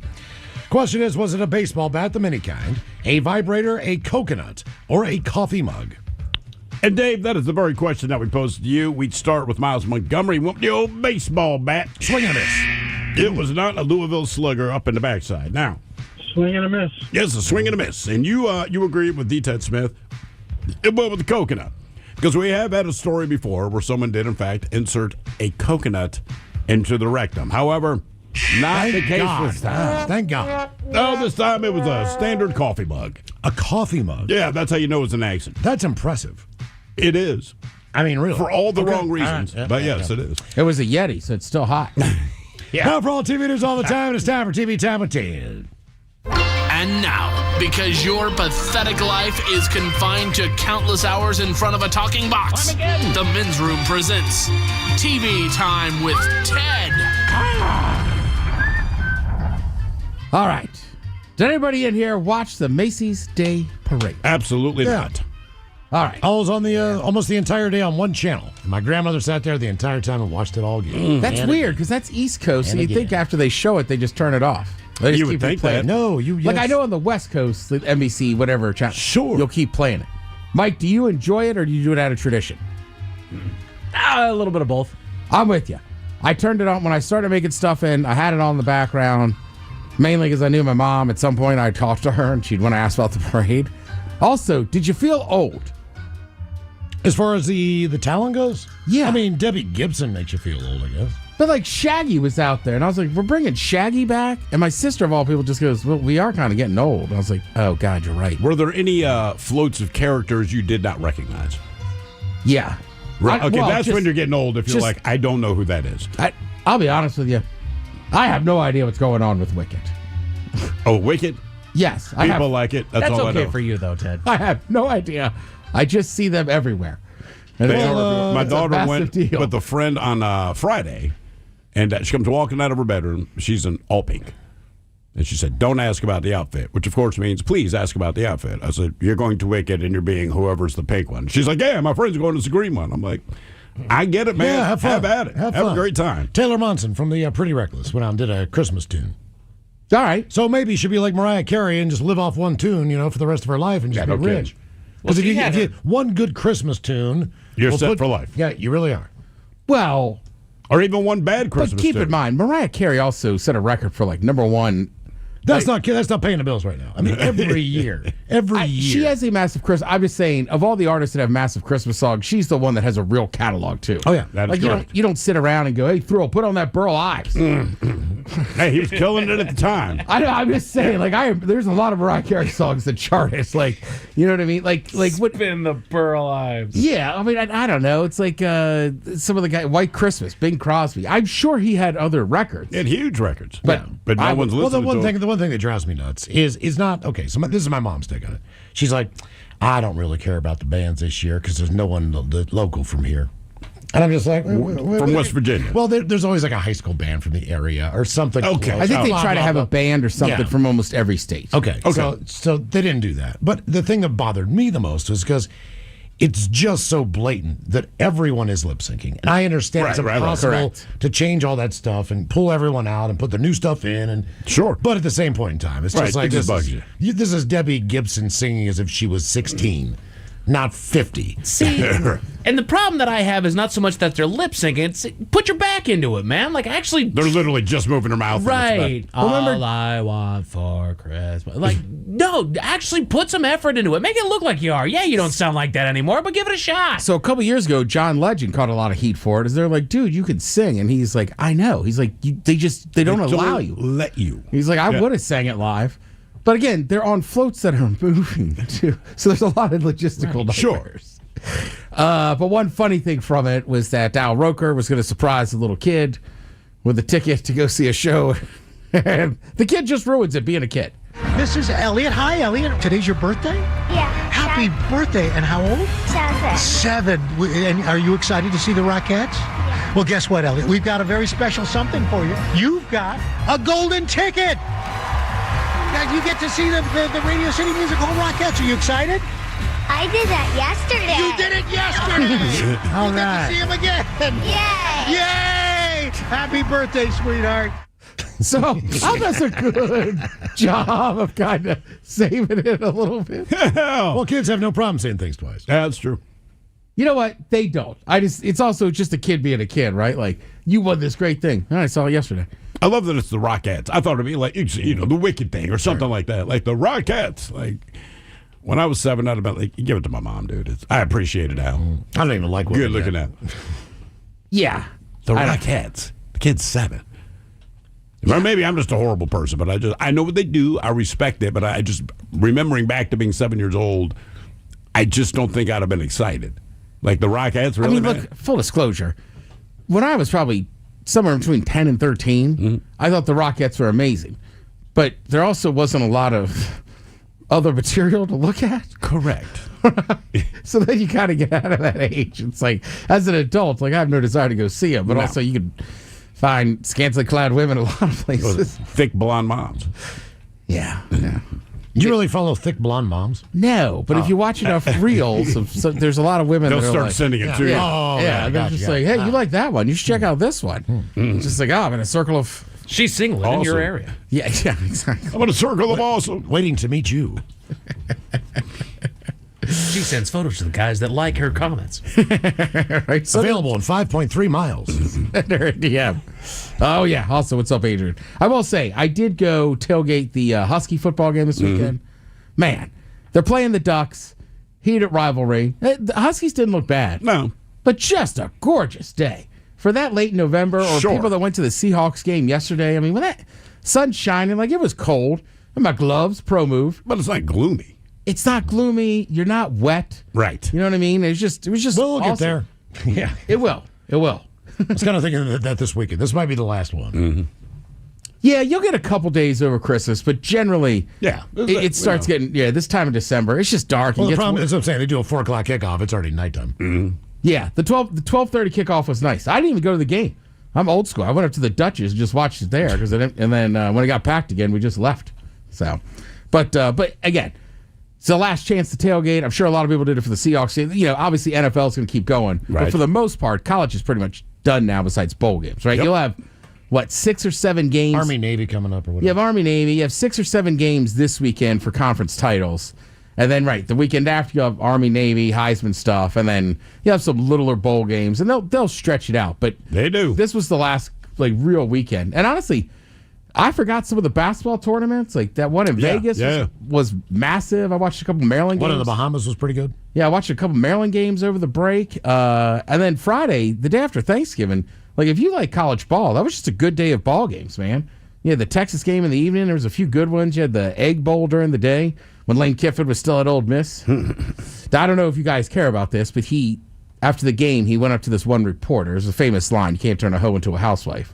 And the guy is in his, I'd say, early 20s. So you could tell he's probably newer to reporting. Yeah. So he had put this comment out. And Lane Kiffin walks up to him and goes, hey, you call me a hoe. Say it to my face.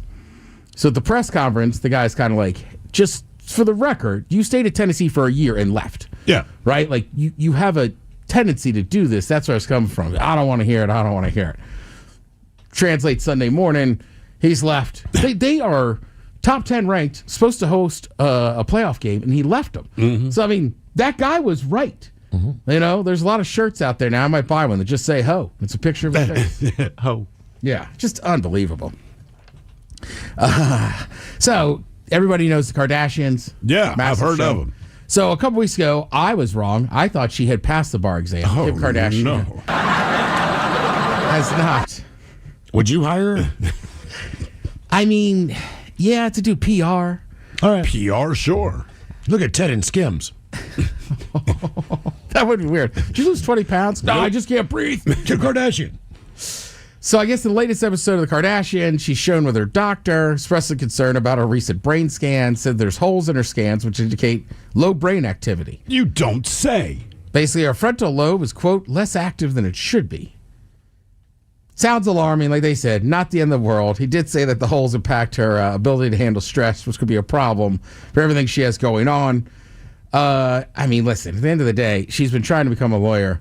As famous as she is, her ex is Kanye. Yeah, I mean, right? So do the math. I don't doubt that she has stress and everything, but just given with everything we know about her and this and that, it's like it's kind of funny that like I just can't pass this test. We know. I mean, sure. Now they have a scientific, and look, if that's what it is, that's what it is. But I would say the the symptoms of that have been obvious to most of us for also 20 years depends on now. the bar's hard, and it varies by state. So depending on what state you're trying to apply, She's in California. They're all different. Yeah, but they're all hard. Yeah. And she's not bright. So, I mean, you put them together, it's like, look, I understand she's disappointed. I understand she put in the effort, but, like, no one is surprised. Yeah, was she ever really going to try a case? I think ultimately that's what she wants to do. Yeah. I bet if she keeps crying it, she could probably pass it. I mean, most people take it 6-7 times. I mean, if you're on that backside. But, again, like, you could be the last doctor in your class. You're still a doctor. They still call you a doctor.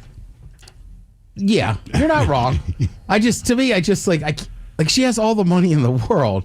I can't imagine somebody being in real trouble in Hollywood and being like, give me Kim Kardashian. But she might do pro bono work because she's somewhat humanitarian in her vapidness, but also she does have all the money in the world. I think she means well. Yeah, I do too. Yeah, I really do. And I think she was trying to do it to free some people from prison. That's what I mean. Yeah, exactly. That's going to be pro bono work. I get it, but still, I don't know. Basically a public defender. I'd still rather pay for someone.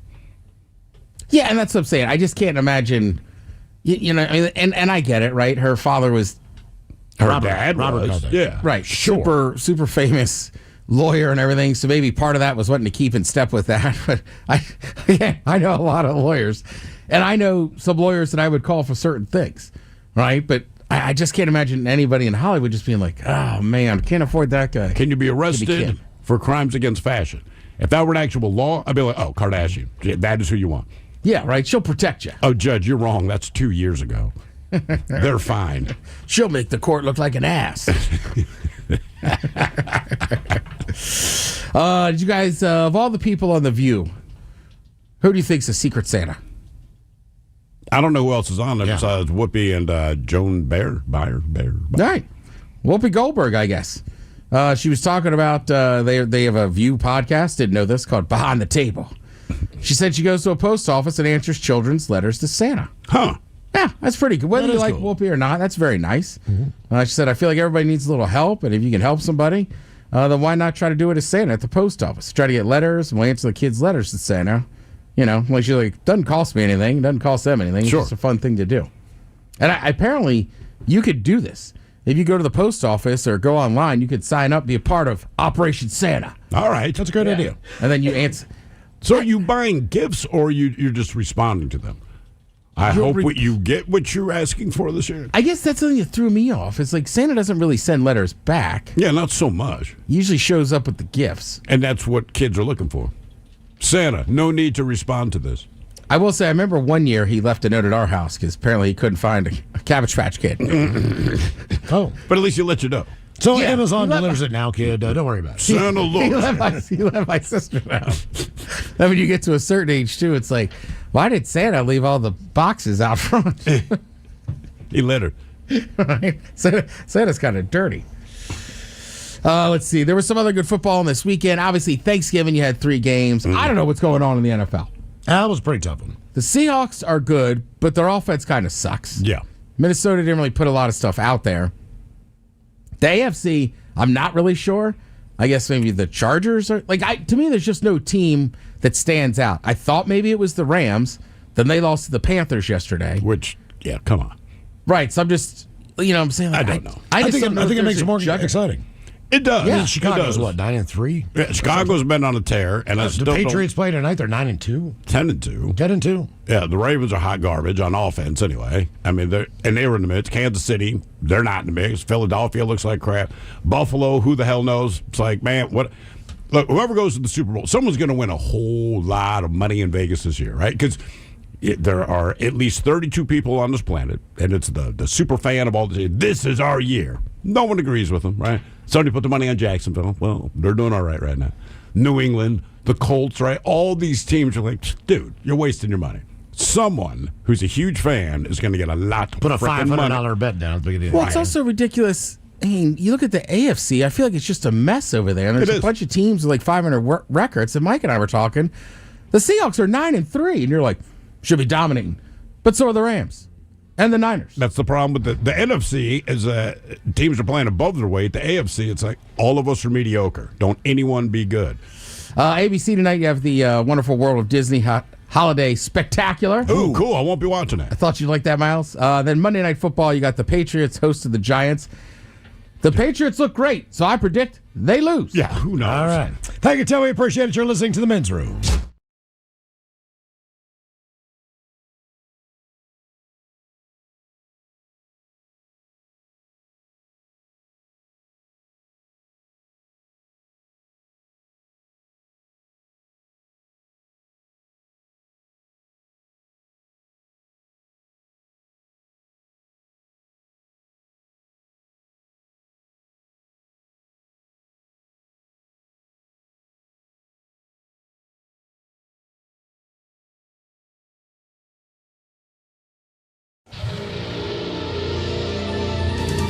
From coast to coast and around the world.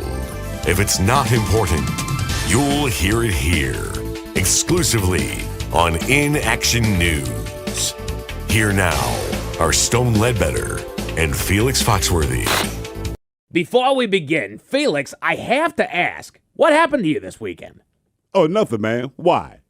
You're covered in bandages. Oh, that? Yeah, man. I was helping my uncle at his dairy farm. What happened at the dairy farm that left you with so many cuts and bruises? The most common injuries from cows include kicks or headbutts or getting trampled even. Yeah, my uncle doesn't have cows, man. Goats? Nope. Sheep? No, not on his dairy farm, Playboy. What kind of dairy farm doesn't have cows or sheep or goats? My uncle's. He doesn't milk cows. He milks other mammals. Other mammals? Yes, Stone, other mammals. Other mammals. That is correct, no matter how many times you ask. My uncle's farm specializes in other mammals. All female mammals produce milk, man. I know that, Felix. It's just that on most dairy farms, the farmers milk cows or goats or sheep. Or buffaloes or camels. Ah, your uncle has buffaloes and camels then? Nope. My uncle's dairy farm has squirrels, chipmunks, rabbits, bats. Bats? Your uncle milks bats? Along with squirrels, chipmunks, raccoons, possums. Possum milk? Yeah, man. You ever milk a possum? What? Of course not. Possums have 13 nipples, Playboy. 13? Yeah, and no matter which one you grab, that possum puts up a fight. Is that what happened to you this weekend? The possums were part of it, man. Weasels don't like getting milked either. You were scratched. And bitten, Playboy. You were scratched and bitten by possums and weasels because you were milking them. Like I said, man, some animals do not appreciate being milked. Lemurs, on the other hand, lemurs make it weird. You milked a lemur? I milked several lemurs, Playboy. And the lemurs make milking them weird. Weirder than the fact that you're milking a lemur in the first place. Yeah, lemurs maintain eye contact through the whole process.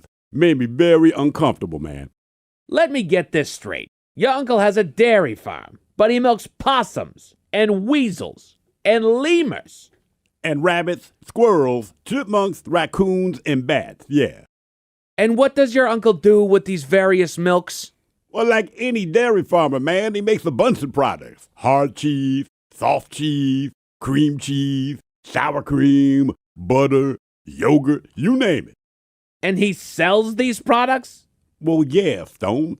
That's his whole business, man. You can find him at the farmer's market. His bestseller is the Bat Sour Cream. Which reminds me, my uncle wanted me to gift you a block of weasel cheese. He's a big fan, man.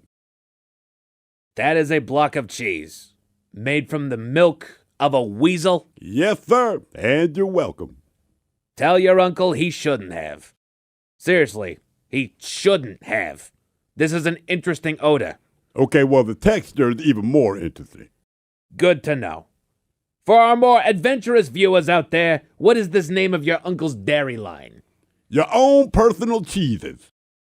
Like the song Your Own Personal Jesus. Exactly. That song was supposed to be my uncle's jingle, but they changed cheeses to Jesus, and they got a hit song out of it. You're telling me that Depeche Mode wrote Your Own Personal Jesus as a jingle for your uncle's dairy products? Yeah, until they changed cheeses to Jesus. My uncle's still mad about that one, man. But a lot of big musical acts screwed over my uncle, Playboy. Started years ago with Neil Young. Your uncle hired Neil Young to write a jingle for his dairy farm? Neil Young? Yeah, he wrote a jingle called Rockin' in the Brie World. Rockin' in the Brie World? Come on, Felix. Then the late Tina Turner, man, she did my uncle dirty, man. Tina Turner? Yeah, she sang a song called Cheddar Be Good to Me, but changed cheddar to better. Pearl Jam did the same thing. Pearl Jam? Yeah, they wrote a jingle called Butter Man. Do you mean Better Man? I don't believe that was supposed to be a jingle for your uncle's dairy farm. And the band Heart. Oh, come on. You know that song Barracuda? Of course, everyone knows that song. Yeah, originally it was called Share Some Gouda. Years later, they got my uncle again when they released that song Alone. That was supposed to be Provolone. Is any of this true? That's what my uncle says, Playboy. And he's still mad about all of this. Wouldn't you be? But he doesn't let it keep him down. We call him Mr. Positive. Mr. Positive. Is your uncle a glass half full type of guy? No, man, he has HIV. We'll be back next hour. From coast to coast and around the world. If it's not important, you'll hear it here. Exclusively on In Action News. Here now are Stone Ledbetter and Felix Foxworthy. Tonight, how does cell phone usage lead to back pain? Doctors have a hunch. But first, we start with potentially terrifying news from NASA and the European Space Agency. Why are you laughing? I'm sorry, man. My dad, man, when I was a kid, he'd always say, European, when I'd use the bathroom. You know, because I was peeing. I fully understand the context of the joke, Felix, but this is not the time for that. This is serious news. Yeah, my bad, man. As I was saying, ladies and gentlemen, potentially terrifying news from NASA and the European Space... NASA and other space agencies are confirming that a giant asteroid is possibly headed towards Earth. Based on its current trajectory, experts are warning that it has up to a 45% chance of colliding with Earth. The mass of the asteroid suggests that this could be an extinction-level event. What are they so worried about, man? As I stated, Felix, the mass of the asteroid could be extinction level. It's estimated to be 6 times larger than the asteroid that killed dinosaurs. Okay, so what's the plan? The plan? Yeah, man, what's the plan? Every nation in the world is working to come up with a solution. We're facing extinction. You keep saying that, Playboy. I can't emphasize enough the peril the human race is potentially facing. I know that the world's nuclear powers are convening to possibly coordinate a multifaceted launch of nuclear weapons to attempt to readjust the asteroid's orbit. Nuclear weapons? Man, why wouldn't they just send rockets for the Preparation H? Preparation H for a giant asteroid? What are you talking about? My dad, man. When I was younger, my dad used to get asteroids. Now, we finally started using Preparation H. Asteroids didn't go away, but they did shrink to the point that they were manageable. I'm talking about an asteroid, not a hemorrhoid. I know my dad's asteroids were hemorrhoids. He's a man. He got hemorrhoids. My mom got her roids. What? Anybody can get asteroids, Playboy. Men get hemorrhoids, women get herroids. But asteroids is asteroids. My heavenly father. That's why we should send rockets for the Preparation H, man. They'll shrink the asteroid down to a manageable size. My father used to have asteroids, too. But my father was obese, whereas my mother used to call him meaty. He had meteoroids. No. He had hemorrhoids. Well, sure, because he's a man, and men get hemorrhoids. Okay, that's what I've been trying to tell him, Bonnie, but he won't listen. I am listening, even though I shouldn't be. This asteroid, the one that has a 45% chance of ending all life on Earth, is a giant rock. If it smashes into a planet, there's not enough Preparation H on Earth to help us. What about Anusol?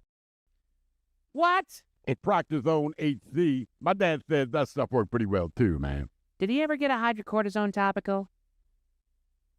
Guys, this asteroid is a clear and present danger to all life. No amount of Preparation H, Anusol, hydrocortisone topical is going to help humanity. Epsom salts? No! Okay, Stone, if you're so smart, what would you do? The nuclear option! See, Stone, you sound like you have roid rage, man. So-called roid rage is based on steroids, Felix. Yeah, you get steroids when you walk up and down the stairs too much. Cheese and rice, that is not what steroids are. This conversation went on for the next 25 minutes. 25 very long minutes.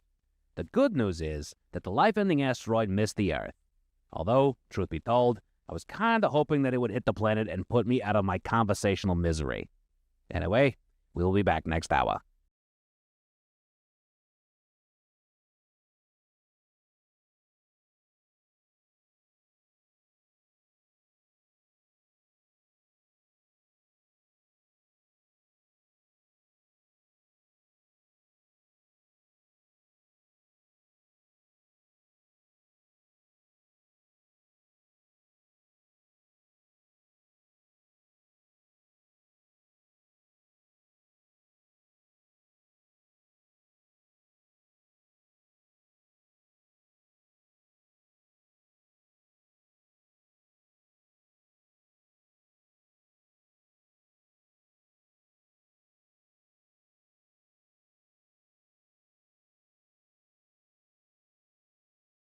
Returns with Miles and Thrill. Now, let's see what's happening in the real world. All right, here we go. California man sets up cameras only to find a 500-pound black bear living under his house. Oh. Meanwhile, an Iowa man goes to the highway and shows off what is normally reserved for your spouse. Bus driver with 50 kids on board was drunk and high on morphine. A man takes a Tesla for a test drive and it doesn't come back clean. And a plane has to take off on a highway after making an emergency landing. It is time for your headlines. Now, it's time to hit the headlines. Here's my cop. All right, our top story is brought to you by the fine folks at Lacrosse Footwear. We are knee-deep in hunting season, and if you are looking to upgrade those boots now, that's a good spot to start. I just came from outside. This is a good time to upgrade those boots. That's a fact. Even if you don't hunt. That's exactly right. Exactly right. We go to Canada, where a bus driver found himself in some hot water. He suffered chronic back pain for quite some time that he managed the pain of to a decent degree. But one fateful morning, his pain was up to an agonizing, quote, 12 on a scale out of 10. Side note, that's not possible. He was due to transport 35 middle school age students later on that day, but thought the best way to kill the pain was a stiff cocktail of hard liquor, hydromorphone, and fentanyl. Okay, well, he's not wrong. I mean, from the pain point of view. God damn. He felt no pain. Yeah, that's what I'm saying. You cured that. Local authorities got a call later that day about an erratic bus driver on the road. What do you know? And arrived to find it on the side of the road with the driver passed out, having been moved off the road by a parent that was following behind the bus. Thank God. The driver has since gone through the courts and has fully admitted to and apologized for his actions. I'm sorry. That's got to be one of those where... Okay. Yeah. You don't get the okay pass, but hey, if it makes you feel any better, I do believe you're sorry. Right. You know, and I appreciate that he laid on the sword like, I screwed that up, my bad. And his admission to it tells me that this might have been one decision that made the others. You know, he took whatever drug the night before just to go to sleep. It's still in his system the next morning, like, I'll just have a drink, I'll be fine. And then it just snowballs. But my thought is, if I'm a school bus driver, right, and I've still got some residual from the drug I took the night before, my first thought isn't, let me wash this down with hard booze. Yeah, right. Like that's hand me the vodka. Yeah, usually it's like, get me water, get me Gatorade, get me coffee. Not like, hey baby, get me Jack Daniels. I feel kind of loopy. Starting to feel the back again. And I got to drive kids around, you know. In other news, it's news to nobody that there's not much to do in Iowa, and one local man just proved it. Police were called about a man causing a disturbance on the side of the highway and arrived to find him propped against the back of his Impala. This being the second time that they've been called about him for the same action, they arrested him and questioned him about his motives for such an act. He admitted to his wrongdoing and confessed that he did what he did as a way of getting a little excitement in his otherwise quote-unquote blah life. Mm-hmm. He's now facing charges for the act of indecent exposure, as his way of spicing up his blah life was facing passing traffic on the highway, pulling his pants down to his ankles, and lifting his shirt to expose himself. That's okay. Look at this. You know what? He's one of the few people I'd say, you know, man, I'm going to encourage you, scroll on your phone. You're right. You know what? Right? If you need to kill time, you know what? Scroll on your phone. It's cool. Just doom scroll a little bit there, buddy. Something, man. You don't need to be waving that out here. We don't. I just want to pass the time. Just passing the time, yo. Jesus Bye. God. And I love the excuse. Let's spice up my life, man. Right. Okay. All right. Well, we'll take you to jail because that's how you like to spice up your life. But you did that. That adds something to his It life. does. It definitely does, yeah. And blue cop car lights, man. Yeah, I'm saying, like, again, not a great idea, but like, it's change. You think he talks about it at the bar? Yeah, I've been to jail. What'd you do? Trying to spice things up and drop my pants, lift my shirt, and show my wang. Half the county has seen my wang. Down to Florida, where criminals need to up their game. A local dealership allowed a potential customer to test drive one of the Cybertrucks that they had on the lot, but to his surprise, the man never came back with the truck. Oh. After a 2-day search, they tracked the man down and found the truck parked in his driveway with significant damage. But before they could deny vandalizing the vehicle, they were able to obtain video evidence from the truck's many camera systems within the vehicle because it's a Tesla. Inside, outside, right. It shows the man repeatedly striking the rearview mirror, shattering the glass, as well as damaging the GPS monitor Is this guy system. just as bad of a driver? No, I think he was trying to destroy the cameras. Oh, okay. I think he was trying to destroy the GPS so that they couldn't track it down. What's funny about destroying the cameras, though, like, you can destroy the camera, you know they record. Right. Also, Like, you need to they give a will- license to take a test drive. So they should already have a copy of your, a photocopy of your license. Exactly. And it's a Cybertruck. It's not like they're quiet. I know. It's not like you can't spot them 10 miles away. And that's why he's in jail. Right. He was arrested and faces multiple charges. Dumbass. A California man has a bit of a pest issue. He noticed some damage around the entrance of his crawl space one day with several bricks and boards damaged or broken around the door.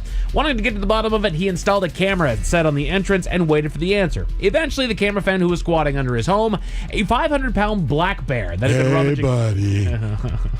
It's warm under here. The man had an encounter with his new resident that was a bit too close for comfort, hearing a terrifying growl emanating from the crawl space as he was attempting to change the camera's battery. He's hoping local Fish and Wildlife can help him evict the animal. It's 500-pound bear, brother. Yeah. That is a big, big bear. You just wait. I mean, that picture, 500-pound bear. Then you see it and you go, that bear's huge. Yeah. Huge. Didn't they have this problem Huge. before, though? Like, and they tranked the bear, but because of the crawl space, they could not physically, Well, not this bear, but they yeah. couldn't physically drag Yeah, the freaking and thing sure. from under his house. And I think there was one where the bear just came back. It was like, no, I kind of like it here. Right. Well, and especially this time of my year, spot, it's getting to be winter. He's trying to lock up for the season.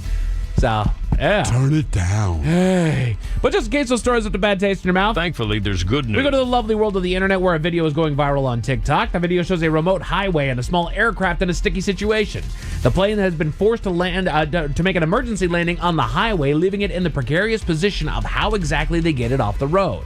Local authorities reportedly called in a pro pilot because I guess the guy who flew it wasn't good enough, but he arrived on the scene to attempt to take off from the road. Now, while the highway had a decent straightaway ahead, there was also the issue of the signage, the lights. Oh, right. There's also a curve that was a little too close for comfort at the end of that straightaway. The video shows the pilot running down the now closed highway before using the turn to his advantage, lifting the plane up into the air and safely headed back to the airfield of origin. Huh.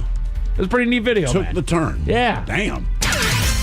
Men's Room Sports, you got some hockey over on NHL, college hoops on True TV, and Monday Night Football over on ESPN. As far as your weather, you've enjoyed the sunshine, but it appears the clouds are here to stay. Expecting bouts of rain and low of 41 tonight, and cloudy with a high of 47 tomorrow. Yay.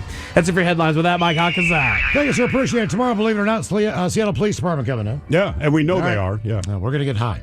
That's basically it. Lovely. Jolene coming up in seconds. Yes, indeed, it's all true, but in the meantime, we be all about this bitch. Lean Week. So until tomorrow, please do what you do best. And for Aletha's sake, stay beautiful. The Men's Room has been taped before a live studio audience. Wardrobe and makeup provided by Mantastic Limited. This has been a presentation of the Men's Room Radio Network. Oh, man! A Double Flush production.